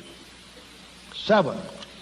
As any society becomes reasonably settled and shakes down into a semi-permanent pattern of economic and political life, the drive always begins to have government become the management of the social enterprise rather than merely its agent for certain clear purposes. Yet a government trying to step in and improve the working of a free market is exactly like a man who takes a lighted lantern outdoors at noon of a bright June day to show you the sun. 8.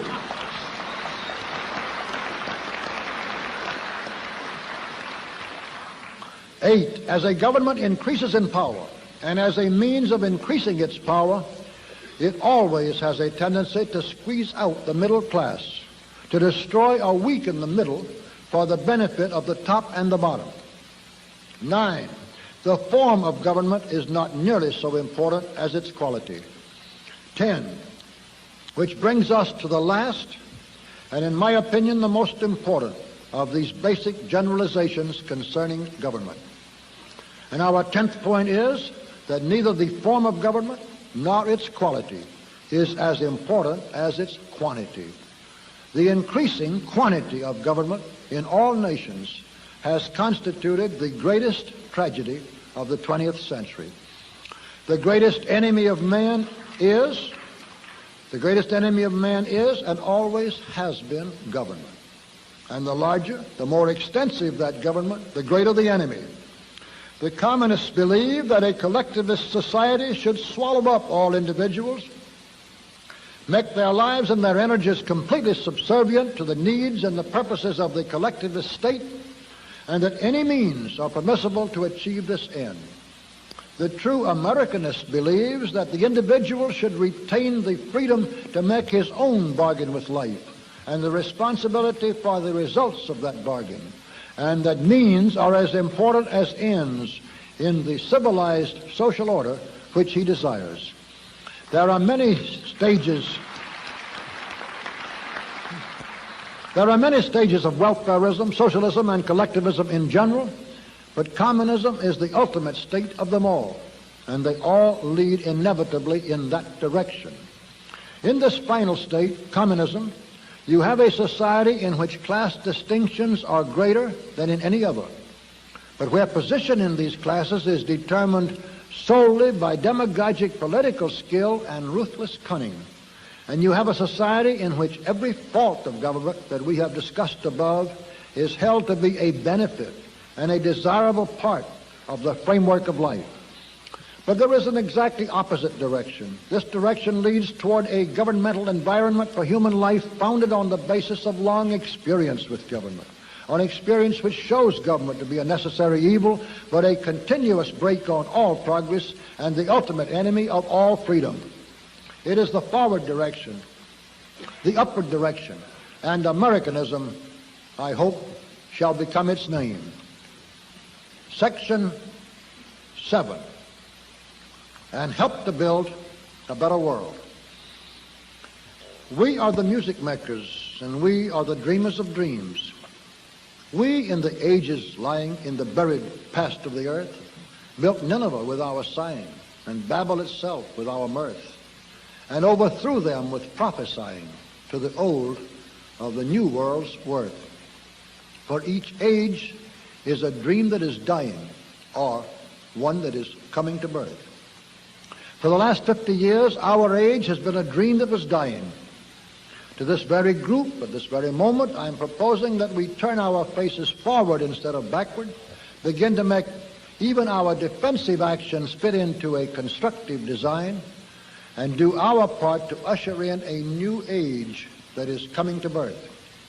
Now, I don't expect the New York Times to begin announcing excitedly in January that obviously the world started on a new era in Indianapolis in December 1958. Of course, it is only the work we do afterwards, the work we persuade and inspire others to do, and the long results and widening reach of both that can make of this meeting anything but a 2-day seminar in philosophy and current affairs.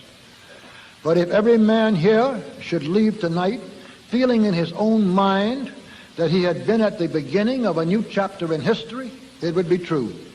It would be true no matter how long the historians might take to find it out. The basic reason why our old age is dying, as I tried yesterday to make clear, is that the faith which was the core of its strength no longer commands the unquestioning loyalty of enough of its devotees. For the dream of any nation or any people must depend on faith.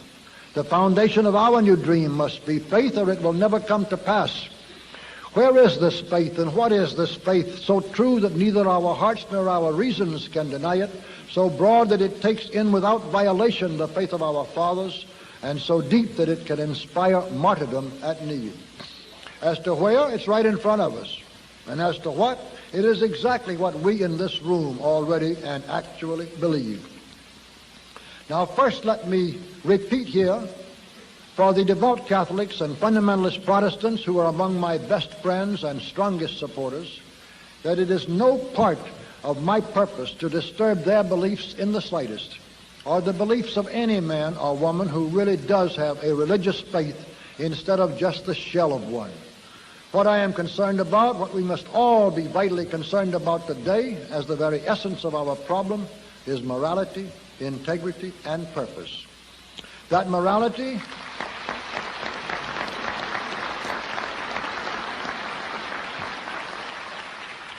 morality must be based on a bedrock of faith. For those who already have such a bedrock of faith and stand on it and abide by it, I can offer nothing, and I would certainly take nothing away. But for those who are no longer sure exactly where they do stand, on what rocks or how firmly, I want to try to show them that all of these bedrocks together constitute a foundation with room and strength for us all. For unless we willingly anchor our moral judgments to eternal truths, we become just chaff blown all ways before the winds of confusion. For I doubt not through the ages one increasing purpose runs, that there is a purpose in man beyond anything called for by his individual needs and far greater than his personal desires, can be not denied only by the most depraved maniac or the most ignorant fool. One of the best summarizations of the force and beauty and eternal quality of that purpose is contained in William Herbert Caruth's Each in His Own Tongue, which I should like to recall to your minds. A picket frozen on duty, a mother starved for her brood, Socrates drinking the hemlock, and Jesus on the rood, and millions who, humble and nameless, the straight, hard pathway plod. Some call it consecration, and others call it God. Who can read that, realize the incontrovertible and wonderful truth of the story of man's purpose at work, which the poet tells, and fail to feel reverently bound to serve that same purpose faithfully and well? What is that purpose? And this, too, has been summarized by yet another poet in just one brilliant line. Thou hast put an upward reach in the heart of man. Not only are we a part of some mighty purpose beyond our understanding, and not only do we have a clear duty to be true to that purpose to the fullest extent that we are allowed to grasp its workings and its direction, but all human experience shows that the total happiness of any generation and of its posterity is directly tied to the respect of that generation for the upward reach in man's nature. We have all the reason here that man can ask, divine or human or pragmatic, for keeping our consciences attuned to the emotions and impulses which increase man's upward reach, and for then obeying those consciences, obeying by commission as well as omission, to the utmost of our respective will powers and abilities. The substance of my conscience, as I believe it is really the substance of the conscience of every man in this room, was gratitude and a corresponding sense of responsibility. Gratitude, if you will let me paraphrase Henley's line without the slightest implication of blasphemy, gratitude to whatever God there was, and gratitude to all of the noblemen of the past for the life and the environment for that life which was given me, and responsibility to God and man to be worthy, so far as I was able, of the human race at its best. And gentlemen, what firmer foundation can we possibly need for the faith on which to build our new age and with which to inaugurate the dream that is coming to birth? Wherever we turn in looking at whatever blessings we have for the present and hopes for the future, we find a need for gratitude that makes the acceptance of responsibility a duty and a source of inward happiness. Consider, for instance, and for an instant, the blessing of freedom. Kipling once wrote truly, all we know of freedom, all we need to know, this our fathers won for us long and long ago. Are we, as Lowell put it, going to be traitors to our sires and lose that freedom for our children and their children? Let me tell you what you're watching. And it's good every now and then to go back. And I know this is long, but it's well worth watching. We're going back to a 1958 blueprint to destroy America. And this is a birthday celebration for the John Birch Society. This is a speech in 1974 that's reading from the original meetings of "We've got to fight this." And it was told to business leaders in America. They gathered top business leaders and says, "We got to fight this. Here's the plan." So that's what you're watching. Okay. And it's always good to reflect on this. But when you're dealing with something, 67, 68, whatever years later, you got to ask yourself, what did we do? And this is why I warn about things coming. It's always been here. And we can show and show and show and show and show. It's unrelenting. It never stops. But it's only if we get involved we stop this, not politicians. And they've convinced people, well, the politician will fix it. They will not. You will fix it. That's why you have to get actively involved. And two things, by the way, everybody that's donating to the Full Forensic Archives to keep it safe and protected, we're going to need it when the midterms come and all the lawsuits and stuff come. It's going to be a monumental thing. And I thank you for that. But we're independent out there. President Trump can't come in and do this. That takes it out of control and out of chain of custody. We have to do it. That's where the people respond. Next, by the way, if you were one that responded to my program about set yourself free from the system and how to still get, land at $30 an acre to find it and all this other stuff, every one of you got a reply in your email. Make sure that the email's not hitting your spam box, but everybody got an email. Here's what's needed. Here's the questions you have to answer. Anyway, this is what we're doing today. We're just going back in time. We're going back in time. These are things that never got dealt with, that they said was a conspiracy. They blew it all off, and the con job was to get us to where we are here today. Let's continue. Macaulay had Horatius say, "And how can man die better than facing fearful odds for the ashes of his fathers and the temples of his gods?" And so we ask ourselves in simple sincerity, if it becomes necessary, just how can man die better?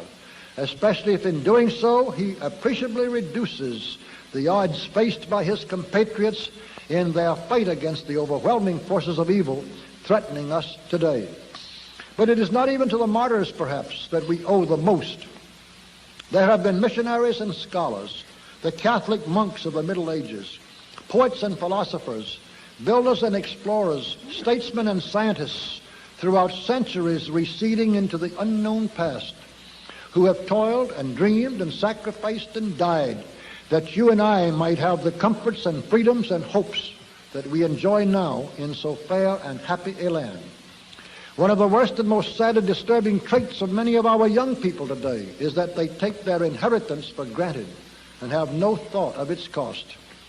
This is a vital part of the moral breakdown that is endangering our civilization. It shows how basic and necessary a component of faith is man's feeling of continuity and gratitude. Let us, with a faith for the future based on this very principle of gratitude to God and man, lived up to by ourselves, and made a living and articulate faith for others by both example and teaching. Let us try to bring many of these young people who are now at loose ends because of their lack of any faith back into the conscious current of man's increasing purpose. For a code of honor and an ennobling sense of responsibility are themselves gifts to the human soul which have been won by its upward reach.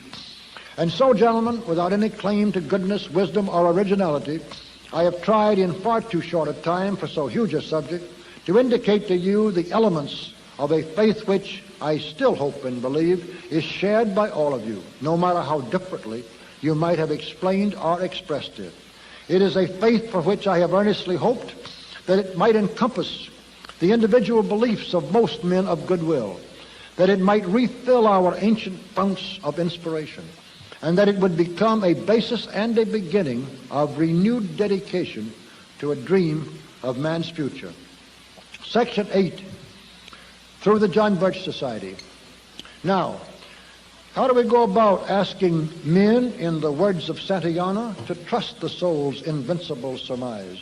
We come at long last to the question of ways and means and methods. In connection with all of these plans and aims and hopes, I am proposing, as the most immediately tangible outcome of this meeting, the formation of the John Birch Society. And I ask you not to give undue thought at present to the name. In the small packets for each of you, there are copies of my little book, The Life of John Birch. I hope you will read it when you have the opportunity.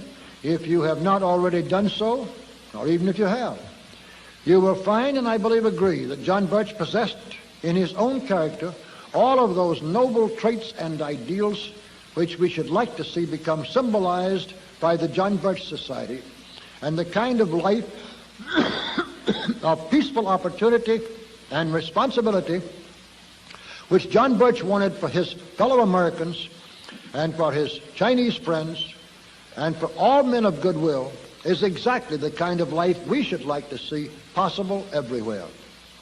It is my fervent hope that the John Birch Society will last for hundreds of years and exert an increasing influence for the temporal good and the spiritual ennoblement of mankind throughout those centuries. For I am staking my whole aspiration to play my part in forwarding man's one increasing purpose on whatever can be accomplished through it. The John Birch Society is to be a monolithic body, a Republican form of government or of organization, has many attractions and advantages under certain favorable conditions. But under less happy circumstances, it lends itself too readily to infiltration, distortion, and disruption. And democracy, of course, in government or organization, as the Greeks and Romans both found out, and as I believe every man in this room clearly recognizes, democracy is merely a deceptive phrase, a weapon of demagoguery, and a perennial fraud. The fear of tyrannical oppression of individuals and other arguments against the authoritative structure in the form of governments have little bearing on the case of a voluntary association where the authoritative power can be exercised and enforced only by persuasion. And what little validity they do have is outweighed by the advantages of firm and positive direction of the society's energies. Especially for the near future and for the fight against communism, which is the first great task of the society, it is imperative that all the strength we can muster be subject to smoothly functioning direction from the top. As I have said before, no collection of debating societies is ever going to stop the communist conspiracy from taking us over. And I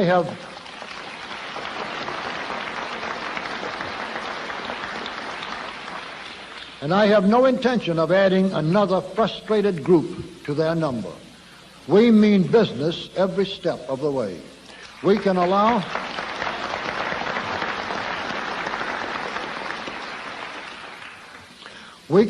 for differences of opinion. We shall need and welcome advice, and we expect to use the normal measure of diplomacy always called for in dealing with human beings. But whenever differences of opinion become translated into a lack of loyal support, we shall have shortcuts for eliminating both without going through any congress of so-called democratic processes. Otherwise, communist infiltrators could bog us down in interminable disagreements, schisms, and feuds before we ever became seriously effective. The purpose of the John Birch Society, as officially stated, will be to promote less government, more responsibility, and a better world. That says it all. Members of the John Birch Society, not only in the United States, but anywhere in the world, not only can be good patriots in their respective countries, but necessarily will be. For internationalism, as it is conceived and promoted today, is an attempt to impose more government and a more centralized one-world government on all of us everywhere. For that reason, it is automatically contrary to everything we stand for, and one of the movements we shall oppose with all the strength we can. The John Birch Society will function almost entirely through small local chapters. Each will have a chapter leader appointed through officers of the society in the field who have themselves been duly appointed by headquarters. The dues are whatever the member wants to make them, with a minimum of $24 per year for men and $12 per year for women. We shall expect the chapter leader to get all of his or her chapters together at least once a month, and in many cases oftener. And we expect the chapter leader to be in practically continuous contact with his or her members to whatever extent may be necessary. For handling the organizational mechanics of the society and for helping to form new chapters, we shall have a paid staff man with the title of coordinator for each area of the proper size. Above these coordinators, in time, we shall have supervisors with the rank or title of major coordinators, and we shall further build the organizational framework from the bottom up as made necessary by sufficient membership. We're expecting far more work and dedication and far more sacrifice of other interests on the part of those who do become members of the John Birch Society than you have ever thought of giving to any other organization which you joined or even considered joining. For unless we have the cumulative weight and effect of such solid effort and sacrifice on the part of our members as a weapon to be wielded against the communists, we are certainly not going to be able to hold on to even the increasingly confused, dark, and immoral world we now have, much less help to build a better one. So we are asking for a lot, and we want you to know it if and when you sign an application blank for membership in the John Birch Society. That brings us next to a consideration as to the very nature of our undertaking, which needs to be made clear. For all revolutions, as Metternich once pointed out, begin in the best minds and work downward, while most religions begin at the bottom with the masses and gradually acquire both respectability and acceptance at the top. We are neither and both. Far from founding a religion, we are merely urging Protestants, Catholics, Jews or Muslims to be better Christians, better Jews, or better Muslims in accordance with the deepest and most humanitarian promptings of their own religious beliefs. And we are simply trying to draw a circle of faith in God's power and purpose and of man's relationship to both, which is broad and inclusive enough to take each man's specific faith into that circle without violation. Yet the evangelical fervor with which we expect our members to fight the forces of evil and work for a better world makes certain principles with regard to religious groups apply to ourselves. We are not beginning any revolution or even a counter-revolution in any technical sense, because while we are opposing a conspiracy, we are not ourselves making use of conspiratorial methods. Yet our determination to overthrow an entrenched tyranny is the very stuff out of which revolutions are made. The net result of these reflections is that we are not a copy of any movement of the past. We are unique. We are ourselves. We are something new, as befits a moving force for a new age. We believe in profiting by all human experience, but we shall make our own amalgam of the organizational metals forged by that experience with the mercury of our own purpose. Without donning sackcloth and ashes, we shall try to inspire saintly men to join our efforts to make this a better world. And without building barricades in the streets, we shall still try to rally rational men to our efforts to preserve the best of the world we already have. And now, gentlemen, I am nearing the end of the semi-formal part of this long undertaking. As to what is expected of you in either effort or money, if you are thinking of halfway measures, we might as well quit now. But I might as well also reveal my fanaticism by telling you that there is no force and no discouragement which could make me quit or even put less of my life and energy into the struggle. The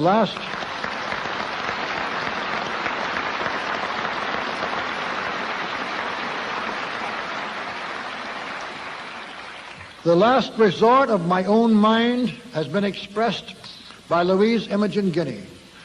To fear not sensible failure, nor covet the game at all, but fighting, fighting, fighting, die, driven against the wall. I repeat, however, that we do not have to die driven against any wall, nor do we have to lose this struggle at all.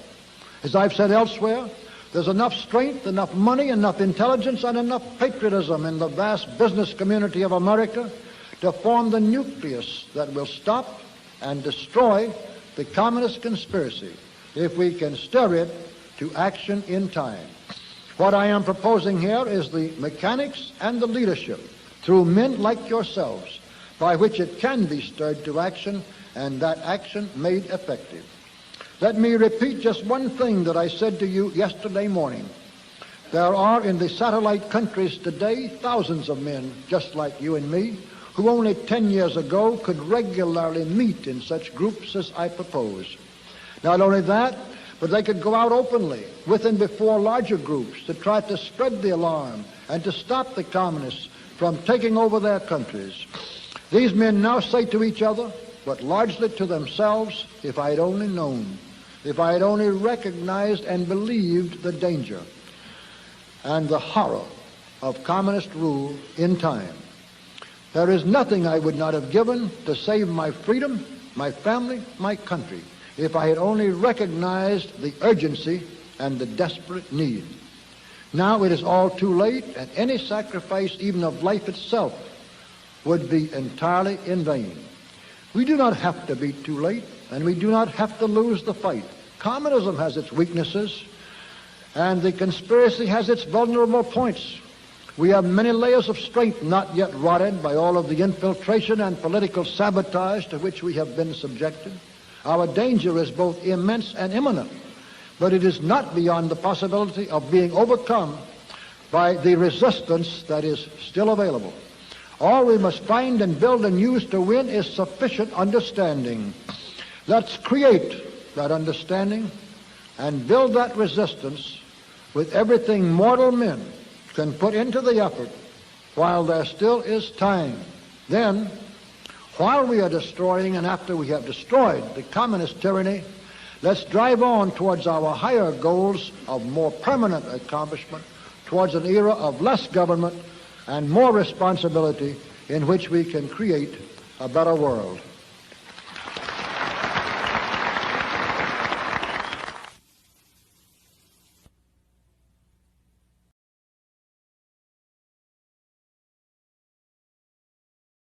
Okay, so I hope you enjoyed that journey back in time.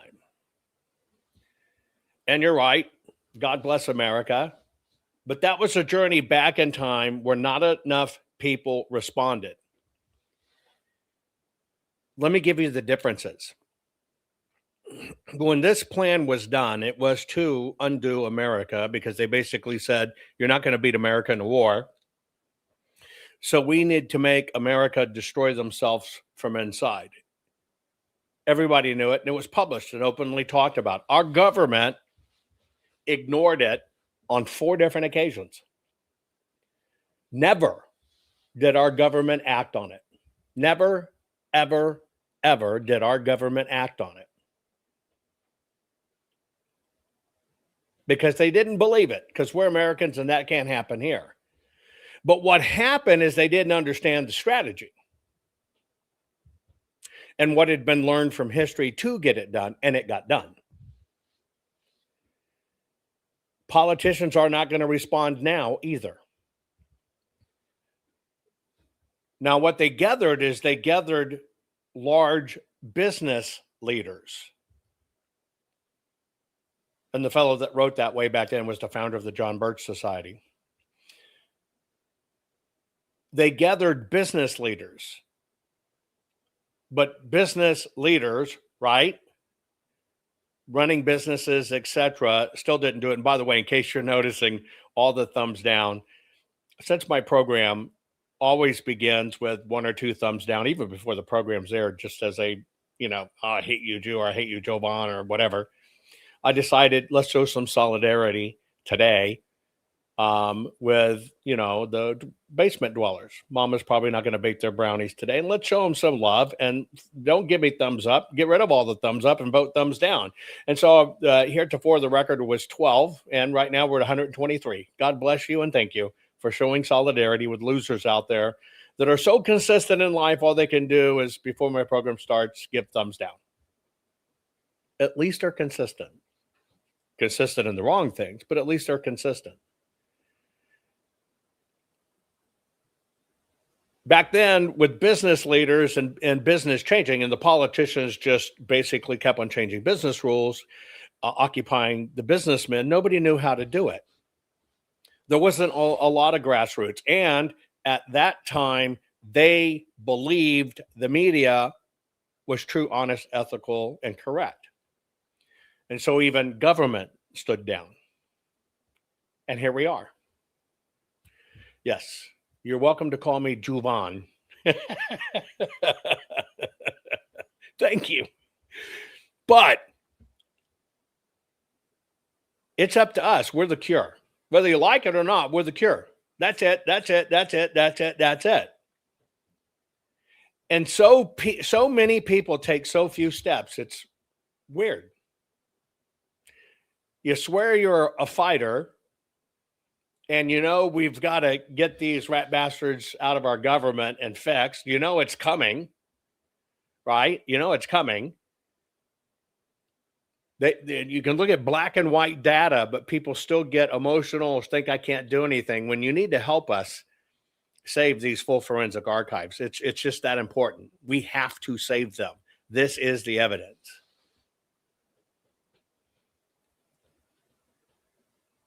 But so few people do few things. Somebody asked, can you call me Johan? You can. Can you call me Jovan? Sure. Can you call me Jovan? Jovan?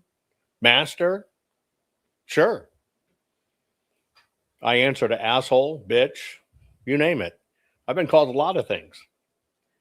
And even the ones that don't apply to me, I know who I am, so I'm not worried about that, right? Worried about that.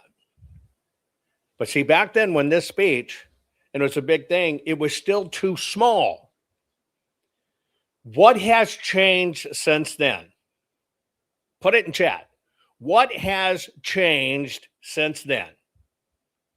Ooh, I love it. Are you wearing that little nurse's outfit I gave you when you said that? Or are you in the maid uniform one? Or maybe it's just the Japanese tying ropes. I don't know. Did I leave you tied up? Anyway. What has changed since then? One massive material change have changed since then into where we can now make a difference. What is it? What is it? Shannon says digital daddy. You can call me daddy too. Sure, digital daddy. No, not changed. Not letting people in. Something's changed. We've got evidence, but something changed. It's called the internet and social media, and you are a broadcaster. And we know the media is rotten, and you got a mobile phone, you can broadcast, you can talk, and you can share. For the first time, ironically, we have incredible power. And so many people don't use it. Here's why people don't use it. We're all publishers. We're all broadcasters. You're right. People think it's about getting 1 million followers or 100,000. It's not. That's not what it's about. And a lot of the people, big influencers you see with millions and millions of followers, all of that got put on there by the system to give them credibility because you look at the follower numbers. You can look up people that have 10 times, like on Rumble, I do, but still don't get the same views we do. You might be the one that even when you talk about it and share it, you talk about it, that gets that next person in, and it keeps on growing, and so on and so on. That's the way it is. And that's what we have now for the very first time in history. As we watch our culture going to hell in a handbasket, God saw fit to give us this technology at the same time. When he spoke to 11 business leaders. And so if they take it down, post it again.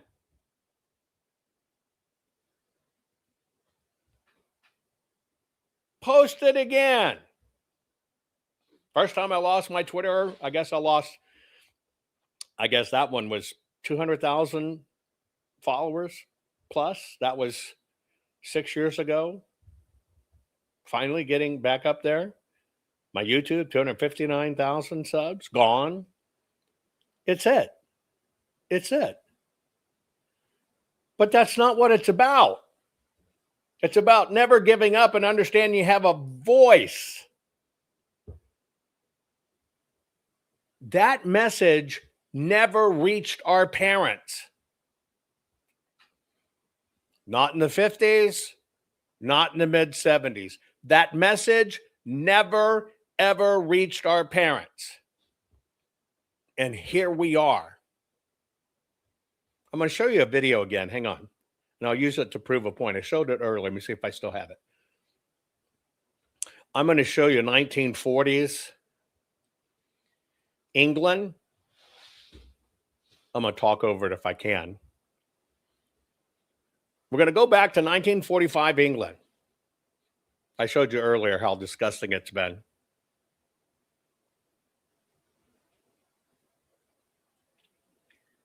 And I'm going to kind of talk over it.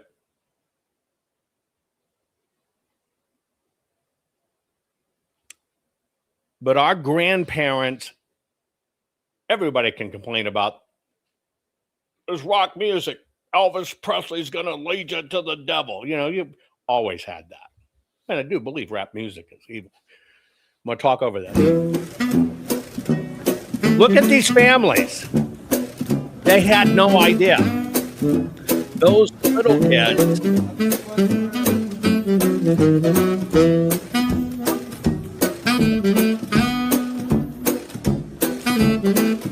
grandparents. Look how many generations has passed. They didn't see what was coming. And look how the UK has changed. And this is supposedly not allowed. See it?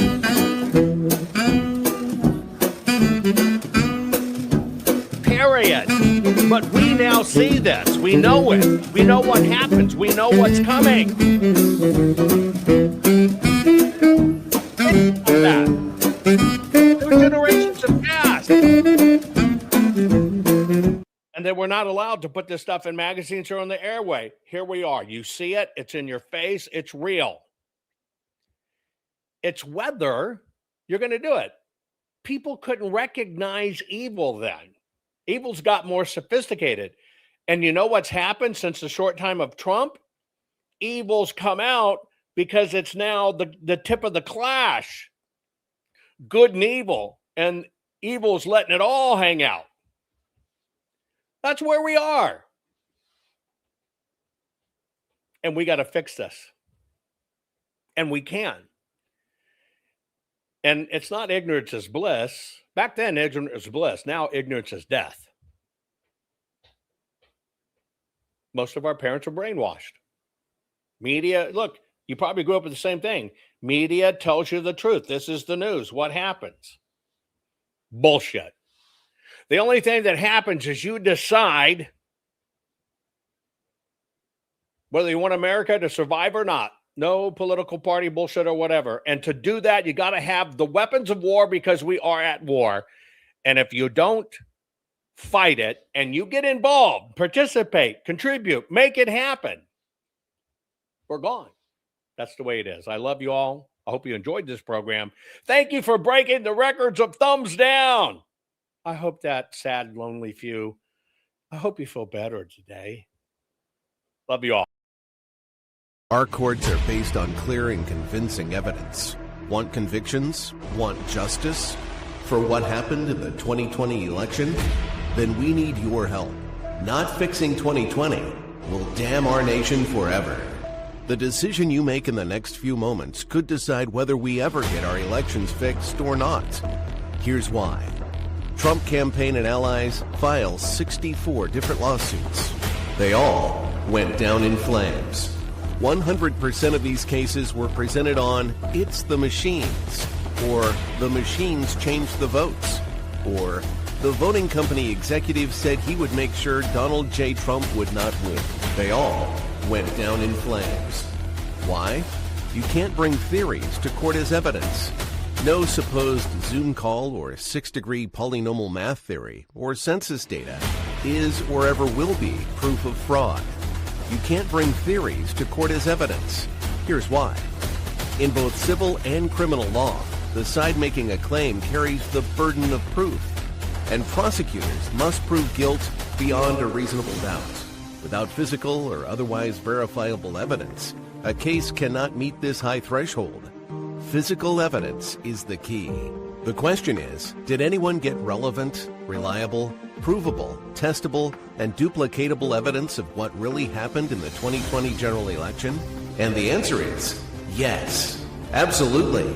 The full forensic audit of Maricopa County, Arizona is the only evidence-gathering work which gathered relevant, reliable, provable, testable, and duplicatable evidence of what really happened in the 2020 general election.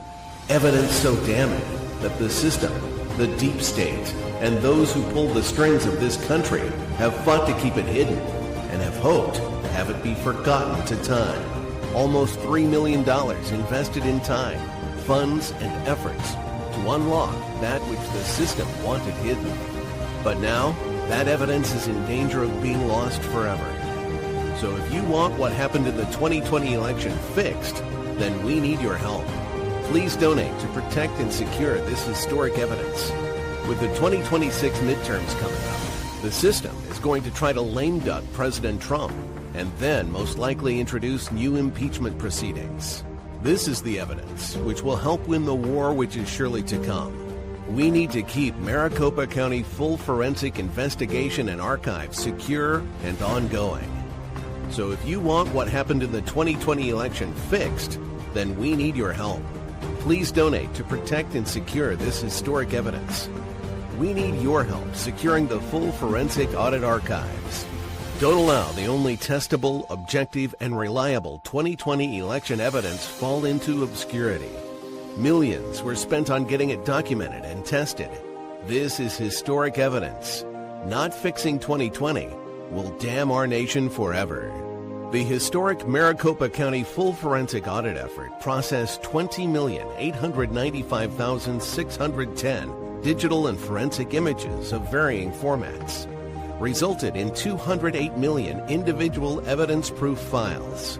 The system processed over 58 billion forensic measurements, resulting in over 2 trillion individual base computations. No hopium, no hype, just hardcore forensic evidence. Please make sure the Maricopa County full forensic audit archives survive. Donate now. So if you want what happened in the 2020 election fixed, then please donate to protect and secure this historic evidence. We can't do it without you. We need you. America needs you. Our future needs you. Please donate now. Not fixing 2020 will damn our nation forever. Please donate now.